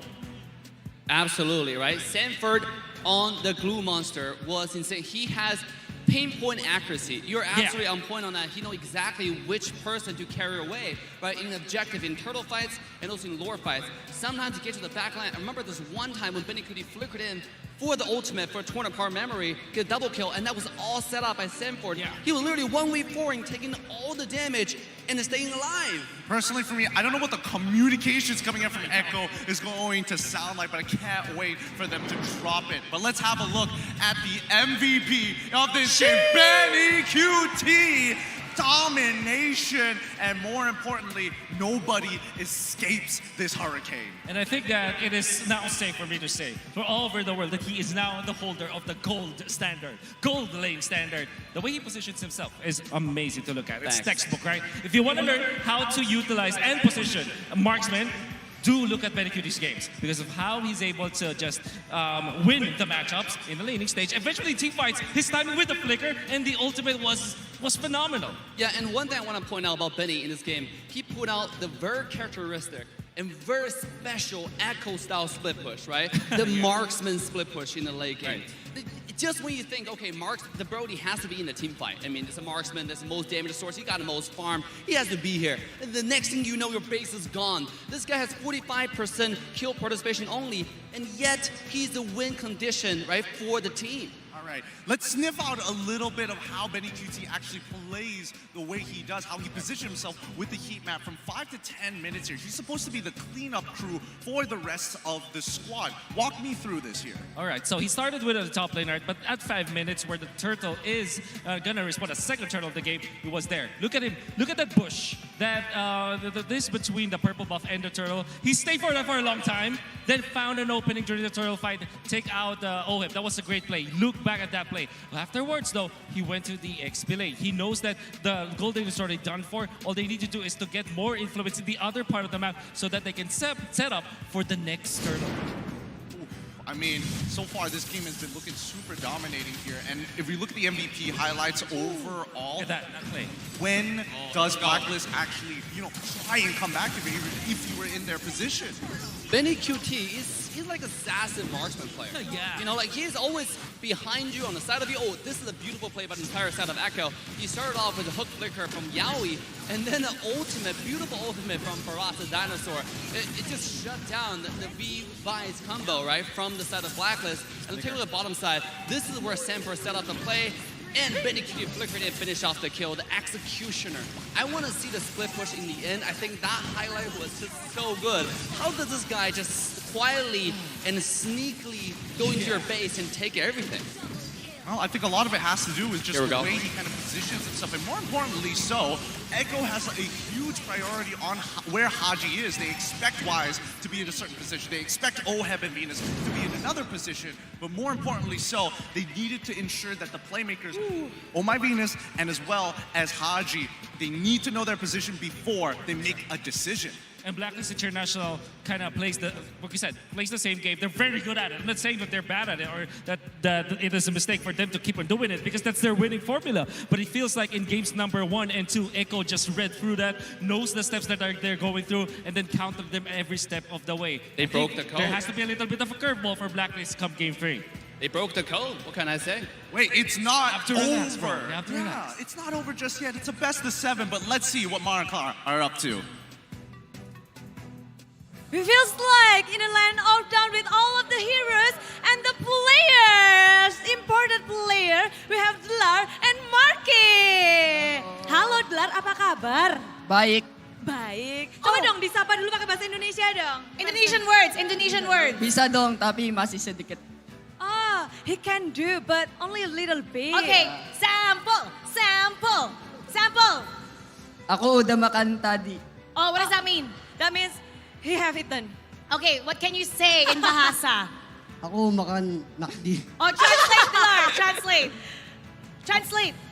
Translate in Tagalog. Yeah. Kumain na daw siya ng McDo. Oh, okay. Okay, did you guys expect it was gonna be a 2-0 for Echo? Did you expect that performance from them? Sa akin, hindi kasi sa tingin ko, dikit lang yung mga laban dapat. Kasi alam ko yung blacklist, laging handa yan.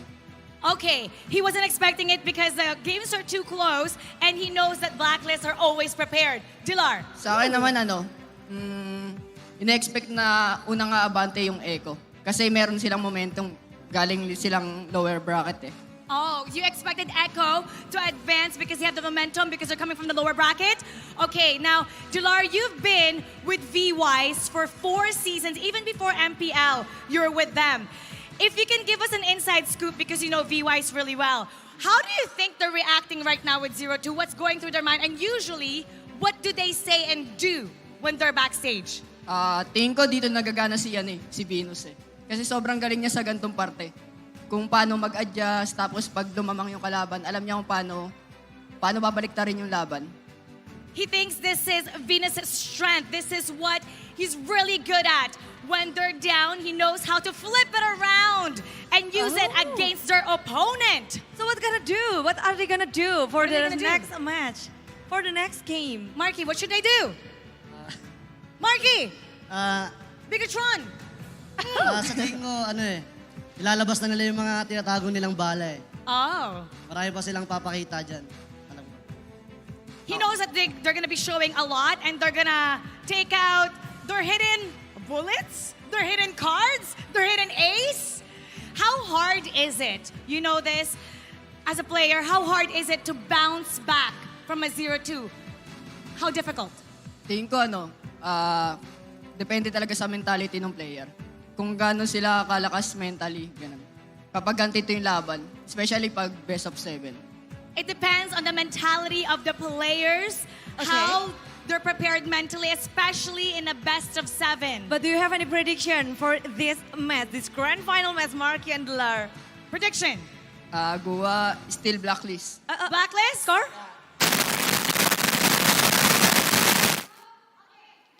Here first, okay? Dilar, get everybody to cheer for Blacklist. Let's go! Blacklist, hashtag break the code. Oh, Blacklist, hashtag break the code.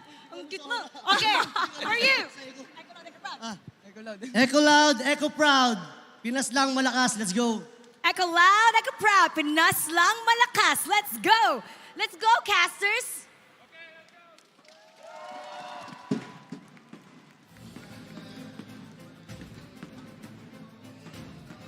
Here from our M3 grand finalists now playing for Indonesian teams Marky and Dilar. Before we talk about how we're going to set up for game 3, how possibly Blacklist could start making their comeback, I'd like to tell you all about Gank. Never got a style when you wear and game with Gank, a lifestyle fashion brand made for the modern gamer and is the M4 World Championship official merchandise partner. Grab the M4 merchandise at www.gank.asia today. Mirko, it's odd to see our defending champions be put up against a wall like this. It's strange, very strange, right? Because they even met in the upper brackets, right? Blacklist and Echo, when they met, Echo were able to take game number 1, but then game number 2, you saw that Blacklist was able to fight back. Here, you could see that Echo, we mentioned this earlier on as well, they have learned and they have progressed through the lower brackets, now 2-0. Up against Blacklist International, who are still, playing the same way that they did in the upper brackets. Now, here is, this is where me, as an analyst, I'm going to give my opinions because as we're looking at the Hero Pick recap, I'm actually going to talk about how they're playing the map because in the game, in Mobile Legends Bang Bang, it's about a game of trades. What do you want to trade for something else? Do you trade kills for objectives? Do you trade objectives for kills? Do you trade your buff in order to get your opponent's buff? And the way that Echo has been setting things up, they're setting up by focusing on one lane, getting a lot of resources there, and setting up a potential backdoor for Benny Cutie. So every single turret that they get is they're setting for a checkmate. So what Blacklist have to do is actually put the aggression onto Echo. Either, if they do want to scale up, make sure they have the composition that can allow them to protect their own turrets, because I kind of feel like giving the first tier and second tier turret on either side lane is very dangerous going up against Echo. So either increase the tempo of your own play to make sure that Echo cannot push, or just make sure that they draft something that can allow them to actually protect the turrets, because this is the name of the game. Protect your house, protect your turrets. They tried that a bit, right? I mean, they went for the Beatrix, pretty good high ground with the Bennett. They went for the Valentina to try to steal the IMU because, again, the Eve was banned out. But what I personally want to talk about is the damage allocation, right? The targeting, because if you saw the hero recap earlier, in terms of damage, Blacklist were doing more. Blacklist were doing more damage consistently as well with the Beatrix, the Joy, and the Valentina. How was Echo able to win that? It's the allocation of that damage, right? It was always placed to the enemy backline, which is Blacklist. Blacklist's backline is always the target of Benny, of Sanji, and as well as Sanford on the glue, who did more damage than Benny. So that just makes it super impressive how Benny was able to get the MVP, get the most kills in the game, but dealing the third most damage. I mean, you got to put into consideration, just like you said, damage allocation, because if you do a lot of damage, but you do a lot of damage to a person that has very low HP, you're not going to look like you're doing a lot of damage compared to someone who's just attacking someone that just doesn't die. They just keep on regening. And that's exactly the job that Sanford has most games, right? Cut into the back line, make that backline scramble, and then have Benny Cutie or Sanji ruin whatever is left of that. And with that being said, it's just moments away for us going into game number 3, and we'll see exactly how far Echo wants to take this momentum and how they're going to use that. And we'll see exactly how Oh My Venus shot calling and leadership is going to come into a moment like this for their team, wherein their backs are against the wall. It's not quite match point just yet, but this is dire straits. Agents all around the world, I know for sure, even here in Tennis and Sinayan, are feeling the pressure. Definitely, right? As the defending champion, making it all the way here to a back-to-back grand final. There's a lot of pressure on their shoulders already. Yeah. On top of that, Echo, the young blood, Sanji Sanford, 16-17, they want that title. They're hungry for it. And it's right here, center stage, seconds away from the draft. We're going into game number 3. Coaches and analysts have major decisions to make. What are we opening up for trade? It's Echo now on the play, blue side, banning out the Diggy, the Estes, and the Glue, while Blacklist take out the Cho, the Wanwan, and the Eve. I just want to say one thing. Echo, they're showing full respect. The Blacklist International, their first pick, they're betting out the Estes as well as the Diggy, because if they can always make sure that they're getting Oheb as well as Haji, the only way that they can be saved is having a little bit more HP. So getting that out of the way, I really feel like Echo has broken the code. As long as they can sustain long in the fight, then it's GG, because Wise can be in front all he wants. We really don't care. Oheb and Haji is not there, we're gonna win. But sacrificing the Fredrin, they're getting the Fredrin for themselves and letting go of the carry. How do you feel about this? I feel like it's a risk that Coach Treb and Tick are willing to take. Wow. And now even the Farsa is out of Sanji's hands. But they have a response just as quickly. Oh my this God. This is Echo showing preparedness, showing momentum, showing courage. And showing they know what Blacklist is gonna go for. Yeah, just like how Blacklist, Oh My Venus specifically, is ready for that Estes ban, Echo seems to have a play out of their playbook as well. There's so much to play with now if you're Echo, right? It's insane. Fredrin first pick, the carry was responded with. That was a good pick by them. But then, hey, Echo banned the Estes and the Diggy. Usually you'd see the Kaja here. Kaja was open. They also answered that backline threat that Blacklist have Yeah. with their own. Here, in the Lapu Lapu, they can dive. This is such a good composition already for them, and you can see what they want to ban next. It's Barats. Every single time, they understand who to ban for. In game number 1, it was Venus who was targeted. Game number 2, you can see a mix. Now, they noticed, hey, we picked up a hero for Wise, and he hasn't picked up a hero in the first phase. It's time to really go down and ban him out. How do you feel about this coach, LaFell? Wise, who's confident in winning the M4 World Championship again because he's the only one who didn't use any assassins. He has 1,000 confidence, but how is that going to come into play here? Because that's a lot of non-assassins being banned out, specifically the Barat, and then his Fredrin's taken away from him as well. I think what he's really trying to convey is that I don't bend towards the meta bend towards me. That's why he's really confident, because people can tell him all day that, oh, the Ling is good, Hayabusa is broken and everything like that, and he's like, sure, but my name is Wise. I choose what I want to play.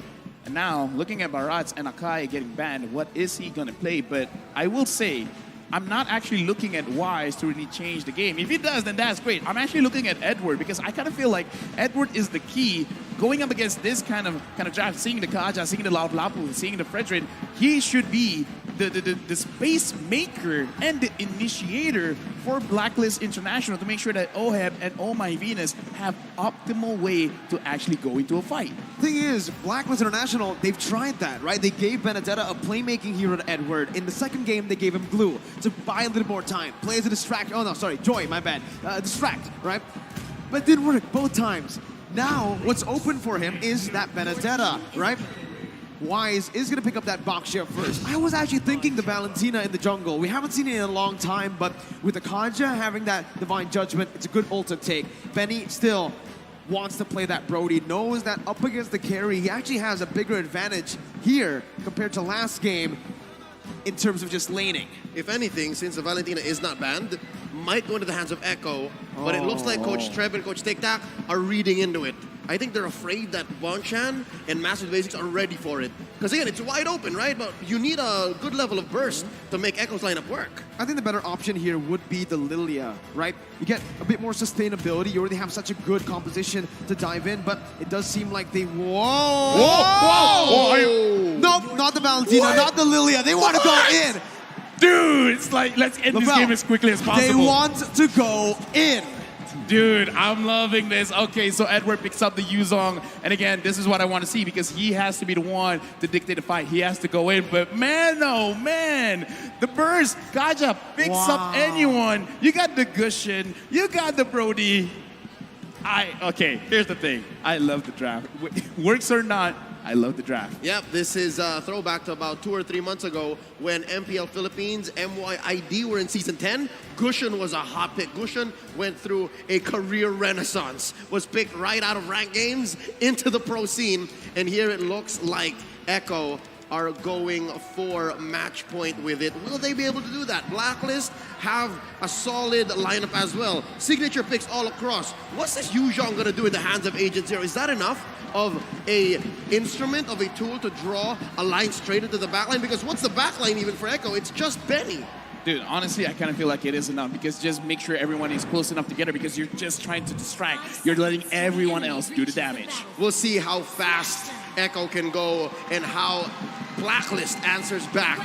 This is Game 3. This is for the M4 World Championships. This is the first Gushin pick at M4 too, right? Fun Yep. fact. Hey, right during the break, when it was the analyst segment, me and Leo, we were talking about it. We were like, hey, Echo in Game 3, they got a 2-0 lead. What are they supposed to do? Don't experiment too much in the draft. But here they are, experimenting in the draft again. In the world, at the world stage. My dude, this is insane. It's Gushin's debut. I fully trust Coach Treb and Coach TikTok and Echo, all right? They're putting on a show for us. No, I mean, like, it's an experiment in our eyes. Yes. They probably trained this for quite a while, because again, looking at Blacklist, Look at what happened game number 1. Look at what happened game number 2. They kind of just forget about Wise. They forget about Oh My Venus, and in a sense, they forget about Edward as well. As long as you get Oheb and Haji, it's all right. You probably don't even mind if Sanji dies if he can get both Haji as well as Oheb. So this is fine. And again, looking at Edward, I'm still looking at him to kind of carry because what he has to do is to start a fight, collect everyone together. That's it. And they're going to be able to do that, but at the midway point, because again, you're also waiting for Oheb. You're waiting for this carry to hit a power spike, because it's a tough way playing a carry into Brody. It's very tough. The laning here, the matchup is not good for carry at all, right? You're going to be zoned away from your mini waves constantly. You need your Lolita or your Roamer, your jungler to help out to break that freeze, and right now you're seeing that, right? Oheb is already getting zoned out of his own lane. The Brody has so much to say, and this is where Echo have been utilizing Benny QT's stellar M4 performance. They're always playing around the gold lane, but now it's a turtle. Oh, and also the XP lane. Look at this. Sanford and Sanji pressuring Haji and Edward. Oh, turtle very low. Wow, Carl TZ steals it away from BLACKLIST International like it's nothing. Just walks up like a Chad and uses the retribution. I just gotta say, because we didn't really see, because we're looking at the turtle, I want to talk about the micromanagement of the wave, because Sanji sacrificed his own wave, and look at his Yaoi engages. Divine Judgment of the Petrify from Sanji. Now to the Mount Blast, gonna be popped in here, but Yaoi's gonna be able to get away from that one. Not for long as Wise is able to find the kill back. A Roamer traded in for the mid laner. Still, Echo takes the trade. LaFell, you were saying? No, I'm just saying, because during that fight, Yaoi didn't even dare to go close to the turtle because he was already at level 3. Sanji, with the cushion, went to the EXP lane, absorbed some of that minions, while Yaoi secured the entire minion wave in mid, allowed him to get level 4. And we just saw the engagement there, but I want to talk about how Carrie's having a difficult time. It's going to be more difficult now that Yaoi already has the Divine Judgment, so Oheb, he had the bad time before, it's going to get worse.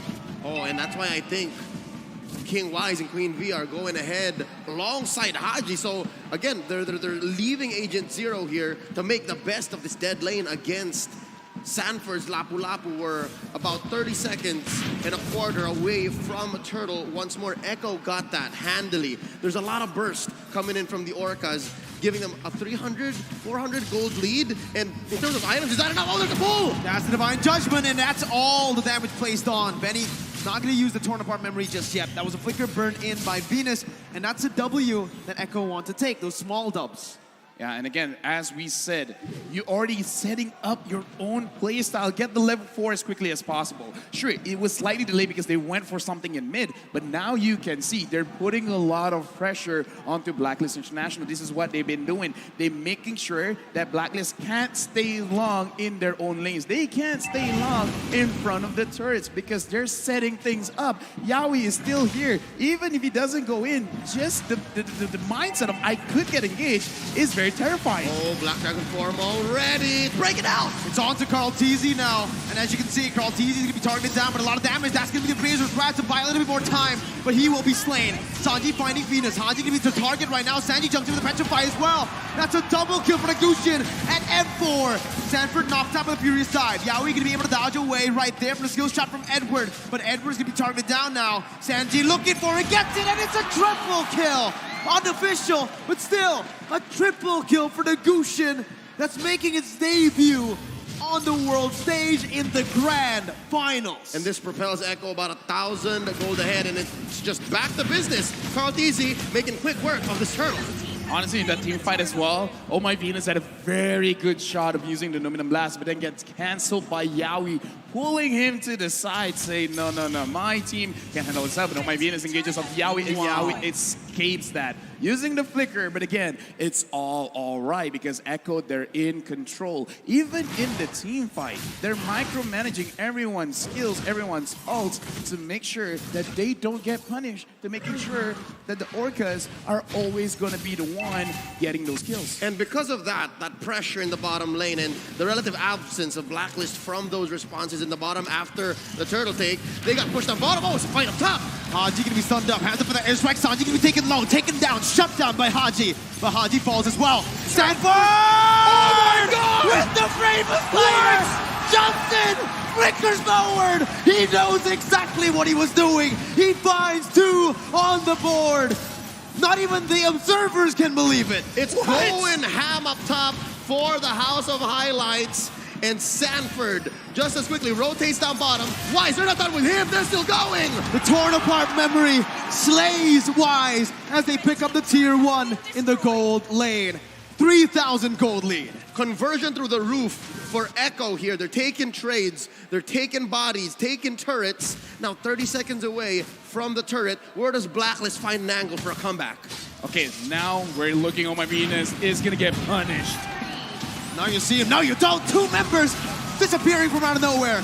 Oheb dealing damage on the Sanford, who's still going to be able to get away for a bit. Shutdown picked up, and Blacklist International strike back. So what I saw just now, and I kind of think of the same thing, Blacklist, they got to stay inside the jungle of Echo because they need to apply pressure and they need vision. Now they don't have both because, again, we talked about it before the game even starts, how Echo is playing. They're pushing 1 lane, try to get 2 turrets, and then, before that, Oheb gets caught. Here, Carlteasy going to be able to find that. Oheb falling in the gold lane. Carlteasy backing off. Edward still wants to commit with a Petrify and the Furious Dive. Now Sanford on the back line, getting the stun down, but not going to be able to find it just yet. Haji with Wings by Wings and the Flicker out. Benny going to be caught here, stunned up and taken down. Sanford jumping in again. Wise still soaking all the damage in. That's going to be Sanji though, who comes in out of nowhere. Coming in again onto Venus. Not going to be able to find it just yet. Wise still able to get out for a bit with the Shield Unity, and he gets to safety. It's a 2-for-1 in favor of Blacklist. All right, so there's a clapback. Blacklist, given that Echo had to split up their priorities. Turtle says Carlteasy, no, fight, they say, and they're still going. Sanford again! Jumps in, finds Haji. Oheb trying to melt him down, but it's not going to be enough as he is actually able to just get the damage out. Oheb now gonna be targeted down so low. He flickered out of there, but he's still gonna be caught. Yaoi finds the Divine Judgment. No commitment just yet. Echo decide to pull back. All right, touche. We pull a treaties for now. Yep. 8 minutes in, 3K ahead Echo. What's the item game looking like? The item game is just showing Sanford. He only has the Bloodless Axe as a damage item and the Dominance Eyes just for armor. But again, looking at that, Sanford really should have died. But because Dominance Eyes now lowers the attack speed of your opponent, so Oheb doesn't have maximum attack speed at that point, and he just out-heals Oheb. Oh man, you can see the carry is just so behind. Corrosion Staff, Golden Staff, he needs that with a nature, but he also needs an Athena at this point, right? There's so much damage output that Echo can deal, and Blacklist are just not ready for that kind of dive. Yep, it looks like Echo evolved their strategy from game 2, wherein it's not the amount of damage you have, it's where you put it, given the skill shots that Echo have to get in to be able to get these kills. Now 13-6. It just shows that they are playing off of momentum. Oh, look at this, Oheb. Gonna be stunned up, gonna be taken down by the total part memory. Flicker out by Benny QT as Wise is looking to re-engage with Edward as well. That's a stun coming in. Benny still able to escape, and he fakes the entire team. The Petrify and the Furious Dive connecting on a Benny QT. As Yaoi jumps in, Benny's still alive! Easy taunts them up! It's a double kill for Sanji! Echo Philippines! The House of Highlights! And it's just Oh My Venus left. It's as free a lord as it gets for Echo. Barreling on forward, 5K ahead. LaFell, how does Blacklist come back? Blacklist did everything right. That was not a mistake. Like, they managed to get Betty Cutie. Betty Cutie dashes away. He still got caught. And Blacklist, they still lost. Yaoi was able to pull Edward away. Like, again, it's not that Blacklist. They did the engage wrong. They did everything right. And it still wasn't enough. That's very discouraging. This breaks the whole concept of the metagame that is box-centric, and it's all about geometry because Echo aren't playing with any clear lines here. They're playing from a point-to-point basis, right? Yaoi point and click, Sanji point and click, Benny point and click. Carlteasy is the only one really setting up where Echo can fight, and they always find the right places. I honestly don't understand how Sanji keeps getting the hits as well, but right now Blacklist fights back. Oh, they find a kill onto the jungler. Carlteasy gonna fall. Yaoi looking for a re-engage as the Lord marches down in the bottom lane. Sanji picking up the tier 2 in the mid lane. Blacklist International micromanaging the waves properly, getting it down. still, 7,000 gold lead for Echo. Wise opening up the map. Gets the shield unity down, but will be caught on Divine Judgment. Venus coming in, helping his jungler. Now is Benny QT is going to be able to get petrified down. That's going to be Sanji who finds the unstoppable in the back lines with Sanford as well. The San duo on the back line. Wise going to be targeted down. Sanji not able to connect just yet. You held your breath there. Edward now running away. Yaoi still dishing the damage out. Sanford comes in again. And Benny with the follow-up to finish him off. That sword spike was about an inch away from Wise. If Sanji had it hit, would have been over for King Wise. But that doesn't change the fact that this Lord, Luminous Lord, coming up in about a minute and change, should be lethal. Oh, my Venus drops. The Luminous Blast is still going. That's going to be the Feather Airstrike onto Yaoi. Still going to be able to get out. Athena's shield popped in with Immortality as well. His Torn Apart Memory will be thrown out. Sanford falling to the hands of Oheb as he is able to find that kill. But it's just a 1-for-1. Echo decides to back off. Base turret still up, except that top side. So in the defense, Blacklist had their priorities split up. Take down members of Echo, clear the waves. Something's got to give. That's that inhibitor up top. That's permanent damage. Yeah, right now, Echo, they've already set up their checkmate because the Lord is going to come up. That is going to be something that Blacklist have to contest. Now the question is, can they even contest it? And LaFell, to add to that, it's in the long lane. It's in the opposite lane that Lord is in. It's very clear, it's inevitable that Penny's gonna try to do the same thing. I mean, we talked about this. This is how they play. They set up the map to their own favor to make sure they have multiple ways to actually win the game. They can win through a team fight. They can win through getting Oheb, through getting Haji, or just going straight beeline to the king, dropping down the base itself. So this is beautiful coming in from Echo. It's more or less the same thing, but executed in a different way. They're playing with inevitability. Echo have played to a brilliant situation right now. They're 7K ahead. They're making easy work of this Lord, and Wise checking in. V pulls the conceal. They've committed a lot of resources here. That's the Numenon Blast, not finding anyone. Yaoi looking for the Divine Judgment, able to find Wise as they try to burst down the Lord. Lord to be secured right now, is asking for the winner's crunch in by Sanji to buy a little bit more time again. Benny! Wise got it! With the flicker again to find a Torn Apart Memory! Yaoi's looking for more. That's going to be Petrify and the Furious Dive used up. Sanford jumping in with Bravest Fighter. Oh my god! Sanford! Benny! Sanji called DZ Yaoi! They keep styling on Blacklist! That's 4 for 1. Lord as well going over to Echo. They're gonna push bottom lane, and they are going to threaten the game end. They catch Oheb! Again, under the base. Oheb very low. It's match point for Echo!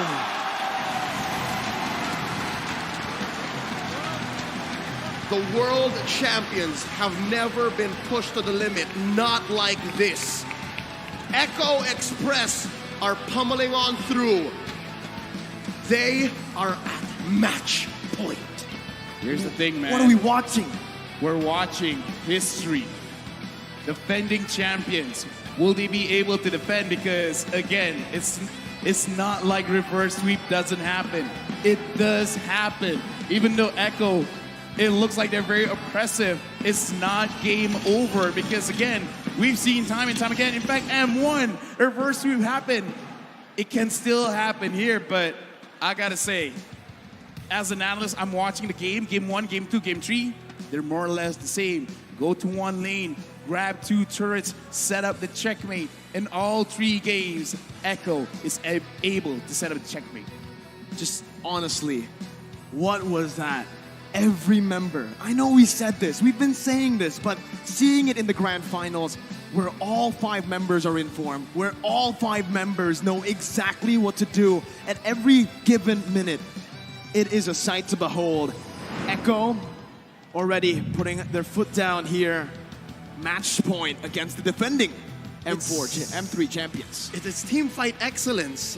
They know how to re-engage. They know how to find the right targets.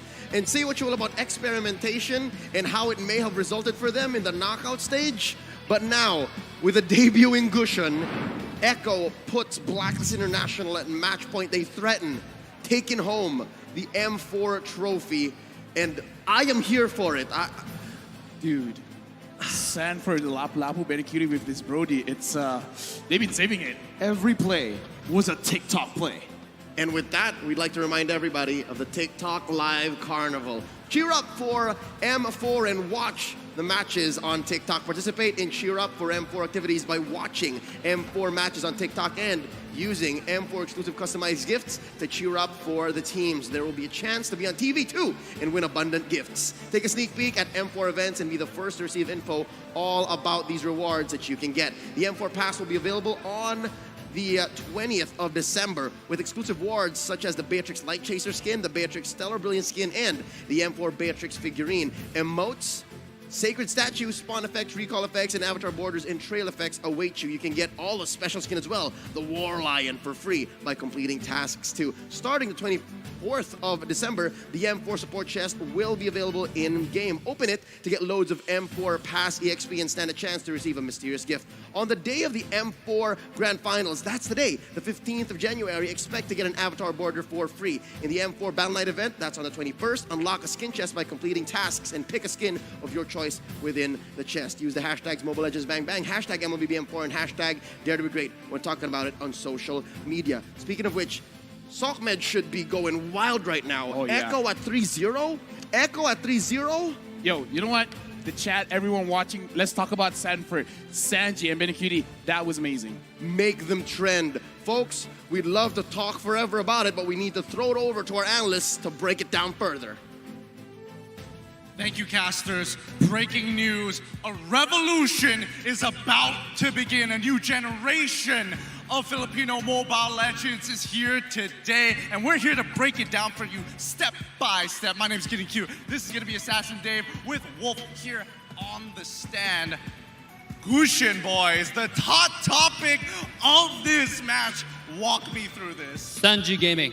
And also Sanford Gaming, but Sanji Gaming, right? That was San Gaming. I mean, like, what else? Can you describe it? Oh man, it's very difficult to really not talk about both Sanji and Sanford. The fact that they are the youngest players, at least in this grand final, and they're really looking like they're the boss. Sanford was amazing, and the casters were really talking so much about it. We were talking about it during when we were watching the game. Sanford was on point, on the mark, and even Sanji with his Gushin play, he outstyled Blacklist International in game number 3. The young fingers.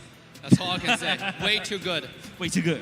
Really way too good overall. I mean, I have to give it to Sanford here. I really hope he gets an MVP, or even Sanji. Both of them absolutely deserve it. But what could Blacklist could have done in this particular situation? Oh, they really wanted to go for the burst down with all of their magic damage, right? Even when you think about the Baxia, you want to make sure that Echo will not be able to sustain.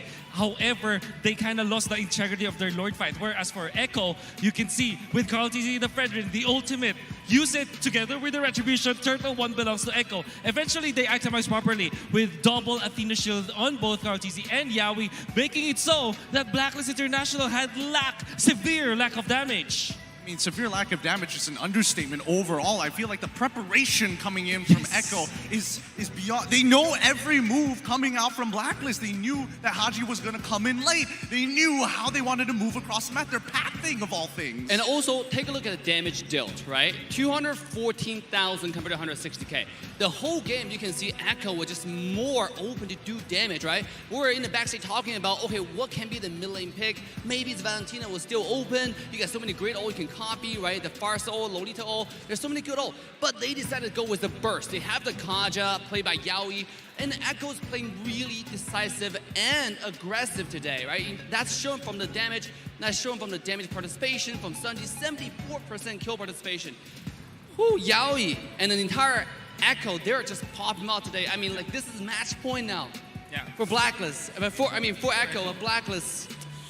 You really have to step it up. You know, I think that Echo really prepared for this because when they went up against RRQ yesterday during the finals, the lower bracket finals, they went for the macro economics. Right? They took the map. This time, we're so aggressive. The Echo connection was really strong today. More like the Echo location coming off of the Orcapod. Sanford, our MVP of this game. I don't think anybody has any doubts overall. Dude. And honestly, with the performance coming in from Sanford alone throughout this series so far, I am getting M1 vibes when Luminaire was nominated to be the MVP. Yeah, Gideon was yelling like when we were backstage, just like standing, jumping out of the seats, looking at the play from Sanford. This guy is mechanic god, and on top of the fact, he also a macro god, right? He was rotating from bottom lane to top lane without losing the bottom tier 1 tower, finding the flank, finding double kill onto the backline Blacklist. Oh my goodness, what a play. Let's take a look off the heat map from 5 to 10 minutes off this player. Oh, I can really fairly remember what he did into the top lane, but he was literally over the map, right? At least on the side of Echo, they dominated. Now, I want to say, you did say M1 vibes, right? For me, it was M2 vibes. Remember when Ruby Didi made that iconic play where everybody will remember that Ruby Didi as the Ruby Didi play? Absolutely. I think we're going to see the Sanford play. Utilize the Bravest Fighter to the flicker with a very off angle onto the top lane under the turret, catching 2 members of Blacklist International. He did the Sanford, bro. Dude, he's literally got a font after him at this point. Nobody knows what the font is exactly, but he knows he made a name staple of the word. Well done to Sanford. Overall, an absolute monster. And just the spatial awareness and the foreshadowing that he could perceive in these games. What a boss. Yes, who else but Sanford to pull off a Sanford play here? Let's take a look at the first hurdle. You can see Sunji and Sanford onto the back line. The Goosh, the Sen combo, right? And this is where Lapu with the Bravest Fighter into the flicker onto the back line here. Yeah, look at this. Oh! So beautifully done. He knew the angle. He first saw it. This man looks into the future. Look in the future, and look at Sunji at the same time assassinating the backline along with the help of Sanford. Even though he eventually fall right here, but at what cost? Every time for Blacklist, this is a heavy toll if you try to target Sanford. And over here, I don't think even Lapu died. The amount of like determination Echo has on diving, on doing the damage, not being afraid, not holding back, is insane in this game. This was the Echo Trojan Horse play where they did try to take out one of the members of Blacklist and then they baited him out. Eventually just running down the members of Blacklist International again into the front lines. You can see Sanford, but my oh my, Bandit Cutie. Oh my goodness, everybody's just doing well actually from the side of Echo. Oh, so brutal, so beautiful. The highest class of Mobile Legends we have ever seen. I cannot believe we get to witness this. We are just mere mortals watching gods battle it out here in Jakarta. Isn't every M series is making a brand new star, right? And this M series seems like Sanford is in the making right now, right? Of that, where every single strike he's taken, every single move he's building is a strike towards that FMVP. It truly is. But match point for Echo right now. For us here at the stand, we're going to be signing off. Casters, take it away. Away we shall take it. Welcome back. We're setting up for game 4. Echo have pushed the defending champions into match point. At your service, as always, my name is Leo, joined here by Mirko and Lafel. And it's fair to say that we can't stop singing the praises for Echo. But now we have to consider, what exactly does Blacklist International have to do to bounce back? Before I even say that, I just want to protect my good friend, Assassin Dave. When he said the F MVP, he meant the finals MVP. Yes. Context is important, ladies and gentlemen. Context. All right, back to the topic, right? Blacklist, how do they come back from this? They got to start from the drafts, right? Because the drafts here, I believe, have been good. They have been responding. But with the Farsa in the first phase, I understand why it's Prio. But you got to understand that the Lapu of Sanford, or even just the Yuzong, the Benedetta, anything that can dive into the back line that Sanford still has to play with, you need to respect that, right? And I think right now, with the Diggy and the Estes banned out, they need to respect that more than ever. Forgive me for saying, but I kind of feel like it's not about the draft anymore. Because I think just the bans itself is already pretty great. But the thing is, looking at how Echo has been playing, it's not that they've been playing the exact same heroes over and over again. They change, but the way they execute it is roughly the same. Because even in game number 3, like I said, Yaoi getting level 4, and then where do they pressure? Oheb, Haji, Haji. Don't let these two play. And then you win the game because you don't have to change too much of how you approach the game. You just adapt to it. It's like, okay, whatever you guys pick, we'll still be able to do what we did in game number 1, 2, and 3. And if you're looking at game 3, you're talking about impact heroes and players. You're seeing Sanford clearly, right? Wow. Our MVP for game 3. But for Blacklist, it was wise. He was trying to do too much. He was trying to help set up ganks. He was looking at objectives vision for his team, peeling, and again, where do you place yourself when you're getting pressured by one such Sanford? And even Sanju debuted the Gushin. That's a lot of burst. I don't know how to answer that question, right? There is no answer. There is no answer. It's You're rhetoric. right. It's so tough, man. I believe, again, we mentioned it in game, the execution, how they were playing. They did the best they could. It was literally the best case scenario for them in terms of how they were rotating, how they were looking for fights, how they were prioritizing targets too. They went into Benny, who was overextending, who was overcommitting, but they weren't able to find it.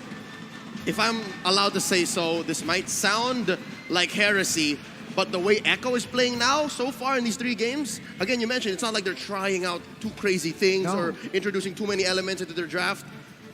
It's like they're the new Blacklist. They just need to change a few things and then approach it the same way. But instead of the whole calculated and slow-paced and very deliberate way of taking games, dominating, the difference is Echo is explosive. In my personal opinion or my personal view, is just that make the game simple. Trust your players' mechanics because that's what's been going on. Getting 2 turrets. Who do you catch? Oheb and Haji. Don't think about anyone else. Trust your instincts. Trust your mechanics because being on the world stage, you have so many things to think about. You're thinking about the hundreds of thousands of people watching you play. The crowd here roaring. The players are hearing it all. We casters are talking about their game. You have to be able to shut everything quietly, simplify it, and then just play your game. And we'll see if that will be enough for Blacklist International to dent Echo's record, because so far, Echo have been flawless. They have executed everything perfectly, including the draft. We're about to go into game number 4. Major decisions are about to be made here. It's Blacklist on the play. Echo answering back. There goes the Cho. There goes the Kaja. Echo bans out the 1-1 and the Estes. Man, last game, game number 3, in the draft, Blacklist International were able to secure 2nd pick. That was the most, well, that side is the most success they found in Over M4. 70%. 72% win rate on the red side as the 2nd pick. Echo just shattered that, and now they're taking back the 2nd pick away from Blacklist International. Were forced, again, to their 1st pick. It's not a bad win rate for them. It's still like 60%. But Echo, this is where they shine in the 1st pick, and in the 2nd pick here, we're gonna see Blacklist securing the Eve. Echo, what do they respond with? They respond with Glue and Fredrin. Deja vu. Yeah, right now, whatever Blacklist brings out, this has to be their absolute best draft because right now Echo is feeling pretty good, but for Blacklist, this is a best of 1. And Echo continues the trend, not allowing the Queen to use the Estes. They managed to get the Diggy, but if you see a Diggy, what do you have to do? You have to kill the Diggy over and over and over and over again. So now, I kind of feel like Echo, they completely expected this. So even though right now Blacklist, it seems like they're getting their heroes, I have this feeling in the back of my head, Echo is actually drafting for Blacklist. Yeah, I agree with you. Given how fast they're responding, given how in a split second, Fredrin, Glue. But this time around, it seems like they're more deliberate. They have to consider. But just as quickly, all right, here's the Hilda. Last time we saw the Hilda played by Echo wasn't so good. What might make the difference here, Mirko? Well, I think what makes the difference here, or what can make the difference here, is Echo betting on the gold laners, right? They've already gotten the 1-1 and the carry out. This is their opportunity. They have the 1st pick in the 2nd phase. This is the time to ban out the gold lane, but instead, they are still going, respecting Edward. So, I think right now, they're thinking, hey, we've gone rid of the 1-1 and the carry. These two pose the most threat towards our composition. Might as well set up for Benny, right? Give him more room to play by banning out the backline threat. People who can dive, like the Lapu, maybe even the Yuzong next. Yeah, looking at Lapu getting banned, this does show that Echo, perhaps they want to go for the Brody again because not a lot of mobility, so perhaps could be punished by, like you said, like a Lalapu, like a Yuzong. And the fact that they're picking up the Hilda, the only thing that I can think about, because usually you pick the Hilda to fight against assassins, but you can also fight against a lane going up with the Diggy, because sure, usually people take supports, healing supports, kind of like a Rafaela just to top yourself off, but you're still giving free stats over to Diggy. With a Hilda, you could dive early, so you're kind of like countering the Diggy by just putting a lot of pressure. If you want to throw bombs, I'm gonna drop my hammer, my axe onto you. Yeah. And I've never seen a bird liking an axe to the head. I've never seen anyone. Yeah, most living things Yeah. don't like access to their head. Real quick, still doesn't have a hero here for himself in the draft. Let's talk about Benny Cutie. For me, the thing I changed the most is my mindset. It was like I was holding back. Maybe because I'm scared other people will blame me. But this M series, it's like I'm all out no matter what happens. That's it. So that's what is just powering Benny Cutie here in the M series at the grand final stage is he doesn't care about what the others think anymore. It's just for him and for his team. As a veteran, he's got nothing to lose now, right? He is in the biggest stage. And they pick up the Lunox. And this is such a brilliant Lunox pick because it's a flex pick. Yeah, it's still They've flexible. saved the mid lane and the gold lane is the last pick, and now you really see it, right? The Barats was picked up, the Lunox was left open, they went for the Harith, and this flex pick is gonna cause havoc for Blacklist International. I'm gonna call it out. Echo, the moment they win the jungle fight, I'm gonna say it's over because they can establish jungle control with the Frederick, with the Glue, with the Hilda. Yeah. And then the damage is there. They already have the Lunox. With this kind of draft, you can spiral out of control. You can build a hurricane, and it's a hurricane that's very difficult to stop. Yeah, this is very similar to what they did already in this series alone. So the answer from Blacklist International seems to be the Beatrix and the Benedetta. Some classic picks from Blacklist International here. The choice is And I was wondering, how are they going to solve the range difficulty and difference between the Eve and whatever mid laner is going to be here for Echo? And here's how they do it with Sanji's Savior. It's not enough that you have very tanky front lines. Now you got a Mystic Field to think about. Exactly. Blacklist, they want to clump up together. They're gonna get punished if they do. And like I said, this just further solidifies. If you're gonna fight around in the jungle is very tight spaces. There's not many places that you can maneuver around the Mystic Field. All they gotta do right now for Echo, crush two, just take 2 turrets in any lane and then establish jungle control. This is a very scary draft. Xavier is one of the heroes that forces the time journey out the best. Yeah. The Mystic Fields, getting 2 or 3 or even just 1 prio member will force that time journey to come out, and the damage as well from the Hilda early on. That's what they want to do. It's low cost efficiency at the bane of your opponent's lineup. Will Blacklist bounce back? Because this is the last chance. Echo are forcing them into match point. Game number 4 in this best of 7 for the World Championship. Right now, Echo, they're super dominant. Who would have thought that the grand finals of M4 will be looking like this? Echo and Blacklist International. I'm looking at Yawi. I'm looking at this Hilda. It looks like Yawi will just chase absolutely anyone. He wants to pressure Haji. And again, remember the game plan. Don't diverge too far. Haji, Oheb, don't let them be free. That's all you gotta do. And guess what? Winning lane for Sanford too. Edward gonna have a tough time in the mid lane. Haji should be able to win this out in a 1v1, but it's never the case with the Hilda roaming across the map. The Mystic Field is doing work already. Yep, and it's not like there's much of a punish from Blacklist, not quite yet. So we're waiting for them to hit that power spike, put items on Oheb, maybe have Edward win 1v1 or at least a pickoff before the last turtle spawns. And it's that weird timing that Blacklist have to play around as Echo makes their presence known up top before making for turtle 30 seconds from now. Looking at the situation again, Yawi not diverging, just go to the mid, go to the goal lane, just try to create space. Right now, Yawi is getting caught. Can Blacklist even execute a kill? I don't think so. No one can catch him, and they don't have the damage. No kill pressure, not enough, right? Early on. Oheb is kind of a safe lane on the Beatrix. Venus can have some sort of pick potential with the reverse time, but then the case is you're trying to catch Hilda with Yep. sprint. I don't think you're going to be able to do that early on. That is a practice in futility, if I've ever seen one. Now Yawi pushing away Oheb. And the thing is, this was a 3v2 situation about a minute ago. And what this allows is for Echo to have a priority with the turtle. They're already pushing for it. Carl Tizzy and Sanford. And that range advantage is already doing work right now. Carl Tizzy on the Lord. Edward trying to steal it, but with no retribution. Carl Tizzy is just going to be able to poke Edward down, securing the first objective of the game with no trades on the board. And look at Sanford already oppressing. Oh no, this is a disaster for BLACKLIST International's. Wise is going to be able to pop the death in his welcome, but now it's Sanford who's on the split. It's the first blood over to Echo. Haji looking for some compensation, but that's going to be Yawi who tries to help him out. The split's there for Sanford. He gets out. Venus trying to find that kill off. Reverse time, bringing it back, but Sanford's still alive. Has the slam, and the pass, and Haji gets picked off. Sanford is still alive, and Yawi is beating Oheb with a dawning light as well. Oheb forced the flicker out. The time journey comes in.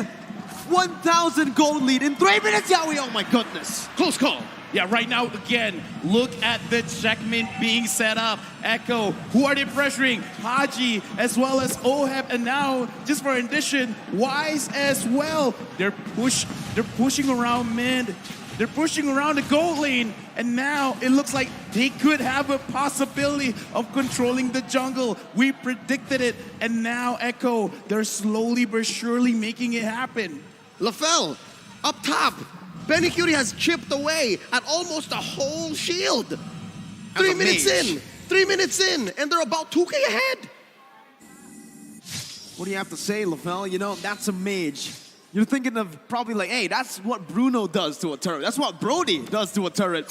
Hey, Lunox is here too. It's a good snipe by Oheb, getting a trade back. Wise now looking for it, but that's the Lunox right there. The brilliance is always ready to get you out of these tough situations. Oh, look at Carl Tizzy, the angle. Spots out V, forces out a time's journey. Oh! That's it. That's a time journey baited out. Wise with death to his welcome. Onto Carl Tizzy, but the damage will not be enough just yet. Carl Tizzy can low, has the Appraiser's Wrath, gets back to full HP. The dawning light almost sniping Venus. But guess who's here? Sanford's looking for the dive. Now, not going to be able to find it just yet. Pops the split. Edward trying to poke him down as Echo will disengage. 4 minutes in, Echo's already cornered Black. Forced them with an early Ube just to protect Oheb. Yeah, and again, look at what they're doing. They're sacrificing the EXP lane, going all the way to the goal lane, trying to win that lane. And now, because they're forced to be in the long lane. Oheb. Oh my goodness, Oheb's gonna be killed! Solo, no, has help from Benny a bit. Venus finds a trade, but it's a gold laner for a roamer. Dude, right now, Echo, they're really setting it up. There's no way for BLACKLIST to hide. Echo is not just forcing BLACKLIST to back away. They're forcing them to be in a position of getting attacked from all sides of the map. 5 minutes in, they're 1,000 gold ahead of the LaFell threshold. Is this the point wherein you say it's going to be difficult to come back? Because the early game clearly went over to Echo. They got one turret. What they got to do, grab another one, and Very Cutie even secures the gold grab. But after this, you got to control the jungle. After you do that, it's going to be crazy, because even looking at Haji right now, already completing the Clock of Destiny, he could have completed Enchanted Talisman first, but he's like, you know what? I'm just going to go for damage. The uncharacteristic miss, too, from Oheb signals something that's even worse than just losing. Getting tilted in the game, in the final game. That can be the final game, right? How is their mental looking? I'm hoping that that's not the case. Again, world champions are not built without pressure, without turmoil, without struggle. And this is a struggle of all struggles. How do you come back from a 6-minute game, 3K behind? Haji trying to space out so that Wise can come back. Oh, Dennis, welcome. But the Mystic Field now, Sanji with the Dawning Light as well. Now popping, that's the immobility. Carl Tizzy jumps in and the killing spree picked up by Sanji. Now in the top lane, Edward finding a trade onto the objective now as he goes in onto the mini waves. Benny is still there. Edward now going to be able to dash away. Benny flickering forward, eye for an eye by Edward. Getting out to safety as he finds a trade finally for BLACKLIST. Agent Zero gets away with his life. Close call from Sanji. Yeah, right now, Sanji, 3-0 and 0. He's just going to get stronger, and now Oheb getting pressured. Again, Sanford flickering forward. Oheb forced to flicker out with the time journey as well. Oh! Wait, Sanford still going through with Yowie as well. Under the tier 2. Under the base turret. They find the kill onto Venus. Yowie gets traded back. Sanford as well. No, there's one flip. There you go. You can't get out of that one. There's no way. So Blacklist found a little bit of redemption on the map. 2 kills. They're going to protect their mid lane here, but they concede the last turtle over to Echo, still maintaining a 3K gold lead. Right now, Blacklist, they're finding ways. They're finding opportunities. Right now, my Venus gets attacked, and he almost got chunked down. Anyway. There you go. That's the Dawning Light connecting. Edward going to be taken low as Yowie jumps in again. Onto Edward right now. As he's looking for the damage, he finds it with the power of wildness. Oheb with the Nibiru's passion to clear out the waves. It feels like Blacklist are trying their best to find a trade, but it's always going to Echo's favor. Allow me to hypothesize. LaFell, what's going to happen if Blacklist fights Echo here, mano a mano every single time? If they try to trade, what happens? Will that eventually lead to a comeback, or will that be punished by Echo? Because again, 3K, that's about a main item for a core. Not yet, because Edward is the one dealing the most amount of damage. Oheb, not just yet, because Carl TZ will always be in front. You can't shred that, because right now he only has the Blade of Despair. It's not enough. They can fight if they want, but the damage, they have to understand, is on Edward, not on Oheb. Just look at it again, right? I mean, when Sanford can do that, dive into the base turret, sure, he was taken down, but the fact that he still was able to find a trade, it shows how dominant this game has been for Echo. If Blacklist want to come back, they're going to have to wait for those power spikes to hit. And even then, in the late stage, remember, Echo has a Lunox. They have a Xavier. And it's a delicate dance that Echo have to go with here. Much like a Lord dance that goes for a minute and a half, Echo have to temper between aggression and discipline. They force out a flicker against Sanford down bottom. They push a main artery in mid. Blacklist here employing an Ube. They're letting Agent Zero force out something from Echo. For me, it's not doom and gloom for Blacklist, because now they're moving around the map. They're making sure they're not getting caught. They're making sure that they don't do mistakes, because they will eventually have enough damage. We've seen time and time again, this Beatrix will shred everyone down. Right now, Edward, he's trying to slow down the Lord, but I feel like they should let this go. It's just a Luminous. It's not that big of a deal. But if they let this go, what can they fight for, right? They're going for trades right now. You can already see it, but Sanji's going to be able to clear out the mid lane. They traded for a tier 1 down below. For the first Lord of the game, though, I think Echo are more than happy. As a byproduct, the waves are going to be much stronger, right? Empowered minions. Lord's going to march on through top. Lord is set to spawn in the upper half of the map. And this does open up something for Agent Zero and Oheb to push down bottom. But Echo's still 4K ahead. And now they're also going to push up top. Oh no, I see what's happening here. They're setting up again for the potential split. Oh man. Again, there's so many things to worry about if you're Blacklist International, right? Not only just the 5 members, but how they're playing. You're not just going for team fights, not just for picks, not just for sieges, but also for backdoors, for split pushes. Oheb with 1 Dawning Light gets chunked to half HP. With Lord marching down on the top side, it is going to be acting as a distraction as Sanji is going to be taken to a quarter of his HP. Ooh. Lord taken down as Blacklist International are able to micromanage the waves for now. Mid lane to be pushing in. Benny with the chaos. Oh my goodness, that damage on the Venus is insane. Sanford zoning the other members away, but so far it's an amazing defense by Blacklist International. They force Agent Zero to come back home. He can't force the issue down bottom in the inhibitor. LaFell, what's the answer here? Lord coming in about 2 minutes.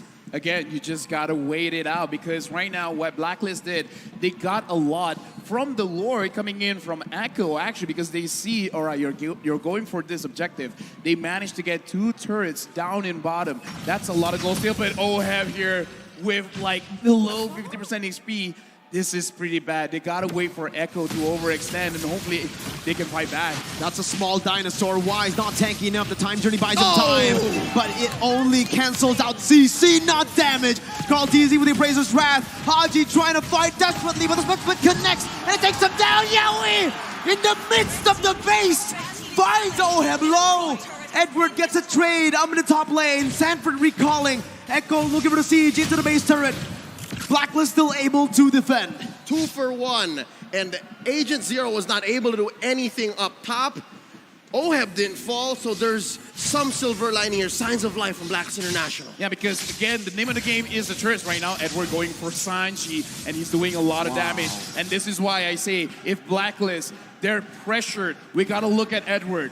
He is the one that could potentially give them this game victory. If BLACKLIST can pull Echo around, come here, take the bait. My name is Haji. My name is Oheb. Don't you want me? Let Edward have the space to try and potentially push, get some gold, get the items, and then try to win the team fight. And this brute force breastplate in Edward's arsenal is going to be super key. He's going to be super important in maybe quelling 2 or 3 members of Echo, if Echo do send 2 or 3 members. I think Echo is just playing their game here. 6K ahead, making a jockey for this Luminous Lord. If they do take this Lord for free, which is likely, oh Lord, that's very quick, they're definitely gonna get at least 1 inhibitor. That was like what, as fast as securing a buff? That was Even faster, even honestly. faster It than felt securing a faster. buff. Yeah. Oh my goodness. BLACKLIST International. Oh, Edward gets spotted out. That cancels the recall. Edward running for the hills right now. Pops in a final blow. Gonna be able to dash for a bit longer. Sanford looking for the chase. Not able to find it. Agent Zero survives. But still, it's Echo who utilizes that to set up in the bottom lane. Looking at this, I again, like, I'm still pulling out hope because BLACKLIST can do a lot. But as we said before the game, Echo, they're scaling. It's not like they're gonna, you know, drop in terms of damage. They're just getting stronger and stronger, and now Wise getting pressured. The Mystic Field locking him down. As Wise tries to get out, but Sanford flickers forward, baiting out a time journey. The mid lane base server is gonna fall right now as that's gonna be the siege coming in. Sanji flickering out. Edward did not use the final blow. That was a prediction by Sanji that did not work out, but it's still Echo who are marching, who are knocking on the base of BLACKLIST International. Bottom side, reverse time, bringing Sanford back, but split gets him out of there right now. Edward still not popping a final blow just yet, charging up his dashes. And still, it's Echo who are playing it so well, disciplined. Top lane inhibitor at half health. Waves crashing in through bottom. They're waiting for a wave in the mid. Echo here might get punished. Look at Yaoi. That's the immortality popped in. Edward trying to split this side, but Yaoi gets out of the detonus. Welcome. Edward trying to find an opening, but will be caught in the Mystic Field. Immobilized and poked down. Echo now onto the purple buff. 2-level lead for Carl Teasy against Wise. He takes it away and he walks out. Carl Teasy just ate a face full of Nibiru's passion and walks away from it. Does OM need any more items? I'm wondering if there's enough in the next 2 or 3 minutes because this Lord coming in, it's just Luminous, all right? Just a Luminous Lord. A minute from now. Looking at the items right now, Blade of Despair, Malefic Roar, as well as the Hunter Strike. In my personal opinion, this is enough. But now, how do you dish out the damage? Because you have enough damage necessary to take down Echo. Because looking at the lineup, the only one that you're going to have problems with is Sanford as well as Carl Teasy because they do have the Blade Armor, and the Blade Armor does hurt going up against a Beatrix. So Beatrix is going to have a little bit of problem there, but the main problem is staying inside the fight. I kind of feel like at this point, maybe Oheb has to wait for every single item, including the Haas Claw, to stay alive because the problem is not about dishing out the damage, it's about staying alive. And how do you stay alive against a lineup that finds angles and forces you to respond like this, even without committing? And that's what 8K gold buys you ahead of your opponent. Now, 15 minutes in, about 5 seconds away from this Lord. It's interesting to see that BLACKLIST, it seems like they're jockeying for position. Should they contest this? This one, I kind of feel like they got to go for a 4-1, but now Wise eating someone. Again, Oheb's gonna be chunked low from across the map. The snipe not connecting. Yaoi dodging away with the sprint. That's Edward jumping to the back line, but it's not enough damage to take Sanji down. He doesn't even pop the flicker. The Petrify was used already. A lot of resources spent. Sanford now jumping in. Dawning Light taking Venus to have a half HP. Wise looking for the opening. Edward gonna be caught in the Mystic Field once again as he jumps out with eye for an eye. Venus taken low by Benny and Sanford, who's now on Wise. Bringing him back, immobilizing him. Sanford jumps in again! He finds it! Venus forced to run away. Haji standing his ground, but Carl Teasy jumps in. The flicker out to safety as Wise is being caught by the Mystic Field. Echo looking to march down. Benny with damage. Appraiser's Brad connecting as well. Yaoi finding the kill onto Wise. Yaoi getting out. Sanford immobilizing him. 5 members strong, 2 members down from BLACKLIST. Just 3 defenders for Blacks International. They still have Haji, Sanji pushing in. Look at Edward, forcing out a winner truncheon. The mortality bot as well. Edward gonna be stunned up, immobilized, everything. He's not moving. Edward will fall. He buys the mortality in time, but he's gonna fall again. The damage coming through. The time journey saves it, but the Embracer's Wrath takes the queen down. Haji locked out of Mystic Field. The dawning light outranging the real world inflation. Sanford finds a double. Echo, they haven't just broken the code. They have shattered it. 4-0 for the Orcas. The age of the Orcas is now. Echo are your M4 World Champions. Winning the game, getting the checkmate, setting everything up. Right now, Echo from the Philippines is your official M4 World Champions.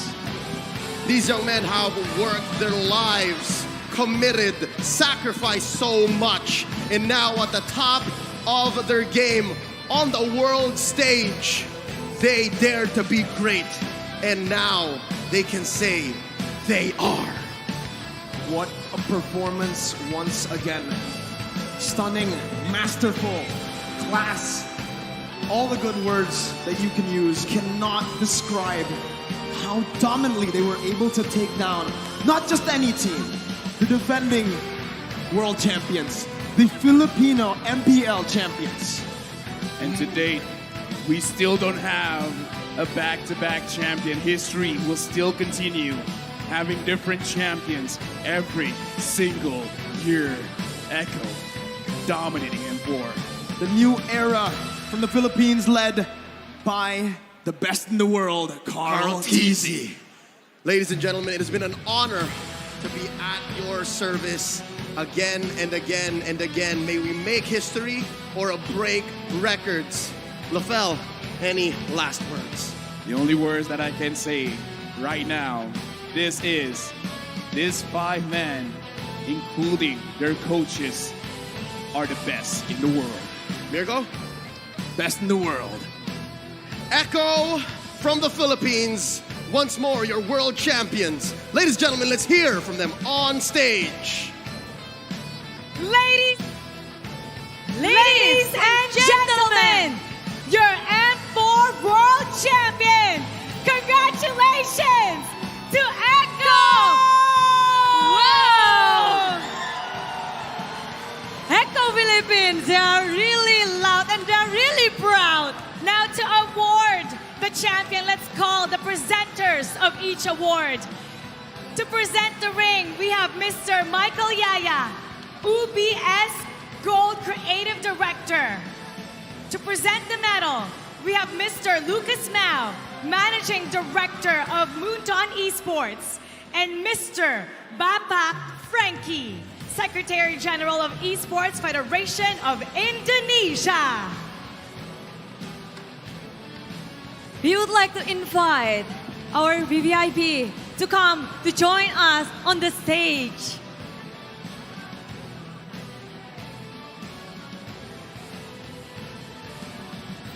Echo has done it. They are the world champion.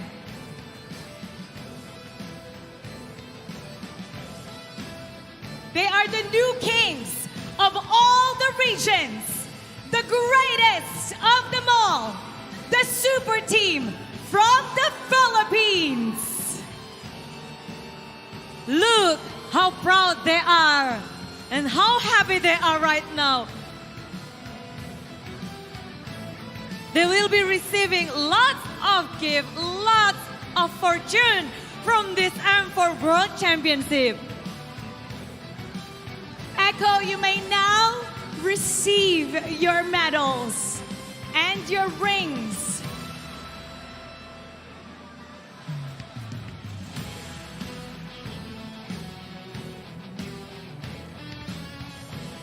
Oh, the first one is the ring from UBS Gold.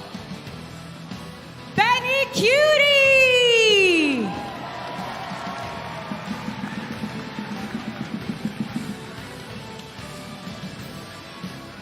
And also, The middle, Sanford!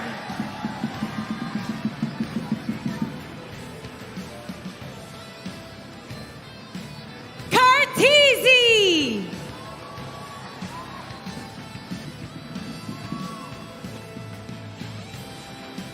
JP!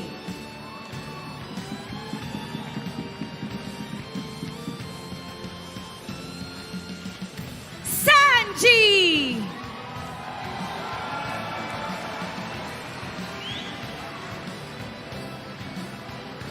Yowie!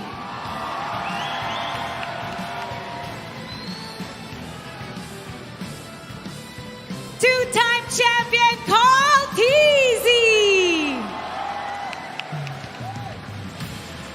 Coach Trevor! And Coach Tic Tac!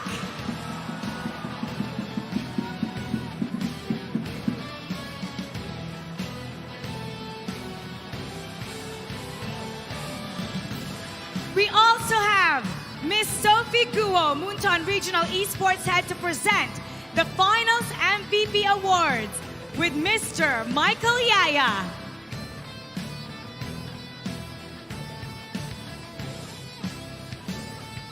And of course, on this grand final, 10 of the best player, but we have 5 players who play really well with 4-0 scores.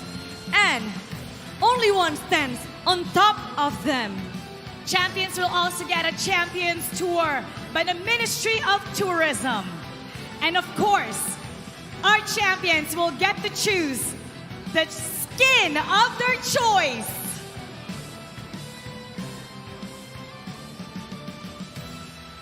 Yes, after they fought really well on this grand final, everyone is really doing the best.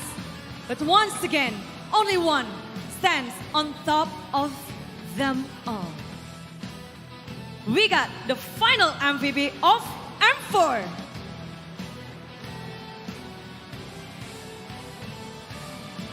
Now our partners in the media will take a photo with our champion.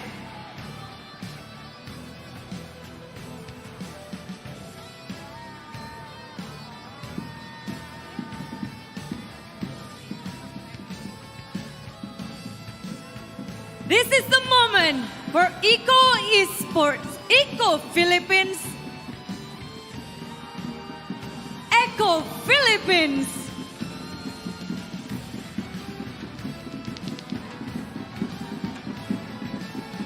A big hand for our champion.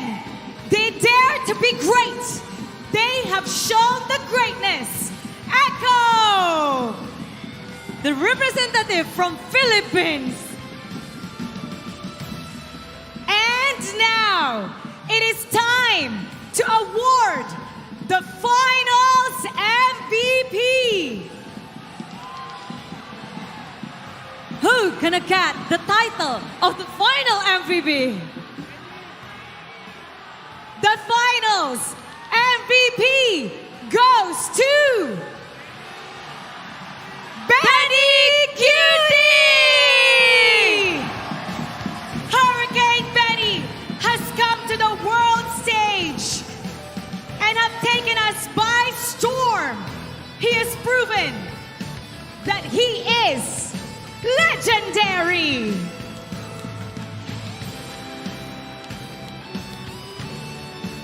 Benny Cutie's first trophy, and he has won the biggest prize of them all, the World Championship and the Finals MVP Award.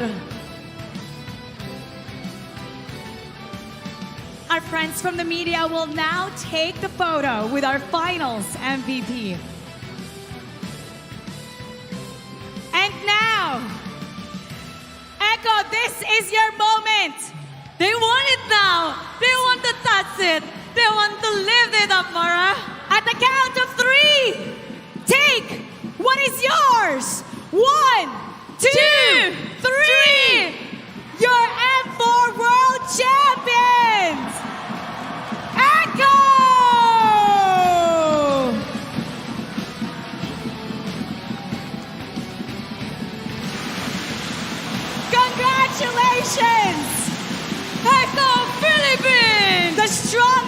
of all the regions, the strongest team of all. They're loud, they're proud. Eco Philippines. Everybody, when I say echo loud, you say echo proud. Echo loud. Echo proud. Echo loud. Echo proud. One more time, echo loud. Echo proud. We'd like to hear from our champion. First, Benny Cutie, ikaw ang naging finals MVP. You're the finals MVP, the greatest player of all. How do you feel right now? Nararamdaman ko po sobrang saya. Tapos, hindi ko po mapaliwanag eh. Gusto ko pong umiyak na ayaw lumabas. Kaya, ewan ko po, sobrang overwhelming lang siguro sa akin lahat ng pumapasok sa utak ko, sa puso ko. Yun, hindi ko na alam sasabihin. He is so overwhelmed. He is so happy. He feels like crying, but he can't express his emotions right now. He is speechless. Carl Teasy, the only player who has done this 2-time world champion. Whoa! 2 times. How do you feel? Parehas lang po. The same. It feels the same as Benny Cutie. Yawi, you're holding tears back right now. What's going through your mind? 4 zeros. Di na po kami first round exit. Ngayon kami na po pinakamalakas sa buong mundo. They're not just first round exit now. They're the strongest team in the world.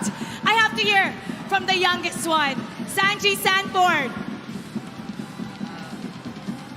Para sa nagbunga po lahat ng pag-aaral ko, ay ng mga paghihirap ko, tsaka mga sacrifices.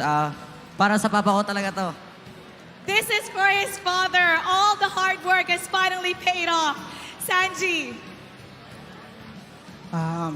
Sobrang saya kasi first time ko lang mag-worlds tapos ito agad kinalabasan.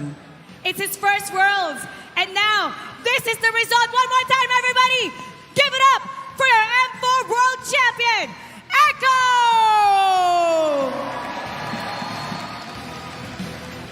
They're really doing a great job here. Pinas lang malangkas. And for everybody watching online, MLBB has prepared an Easter egg for you to celebrate this wonderful moment. Enter M4 in the chat box and you'll get the M4 Champion seal. Collect the seals and exchange them for the M4 Final Avatar Border. Hashtag Mobile Legends Bang Bang. Hashtag MLBB M4 and Dare to be Great. Now, we'd also like to thank our sponsors. M4 is powered by Moonton, presented by TikTok, the official content partner, and supported by Secret Lab, the official gaming chair. We have Esports Stars, our analytical partner, and we have Kang, our official merchandise partner. We have Miwas, our media partner, and last but not least, the Ministry of Tourism and Creative Economy of the Republic of Indonesia. Thank you, everybody, for giving us your support. It's been such a wonderful journey. Keep supporting Mobile Bang Bang, and we'll see you in the Philippines for the next world stage. This is Mobile Legends Bang Bang and 4 World Championship. Dare to be great!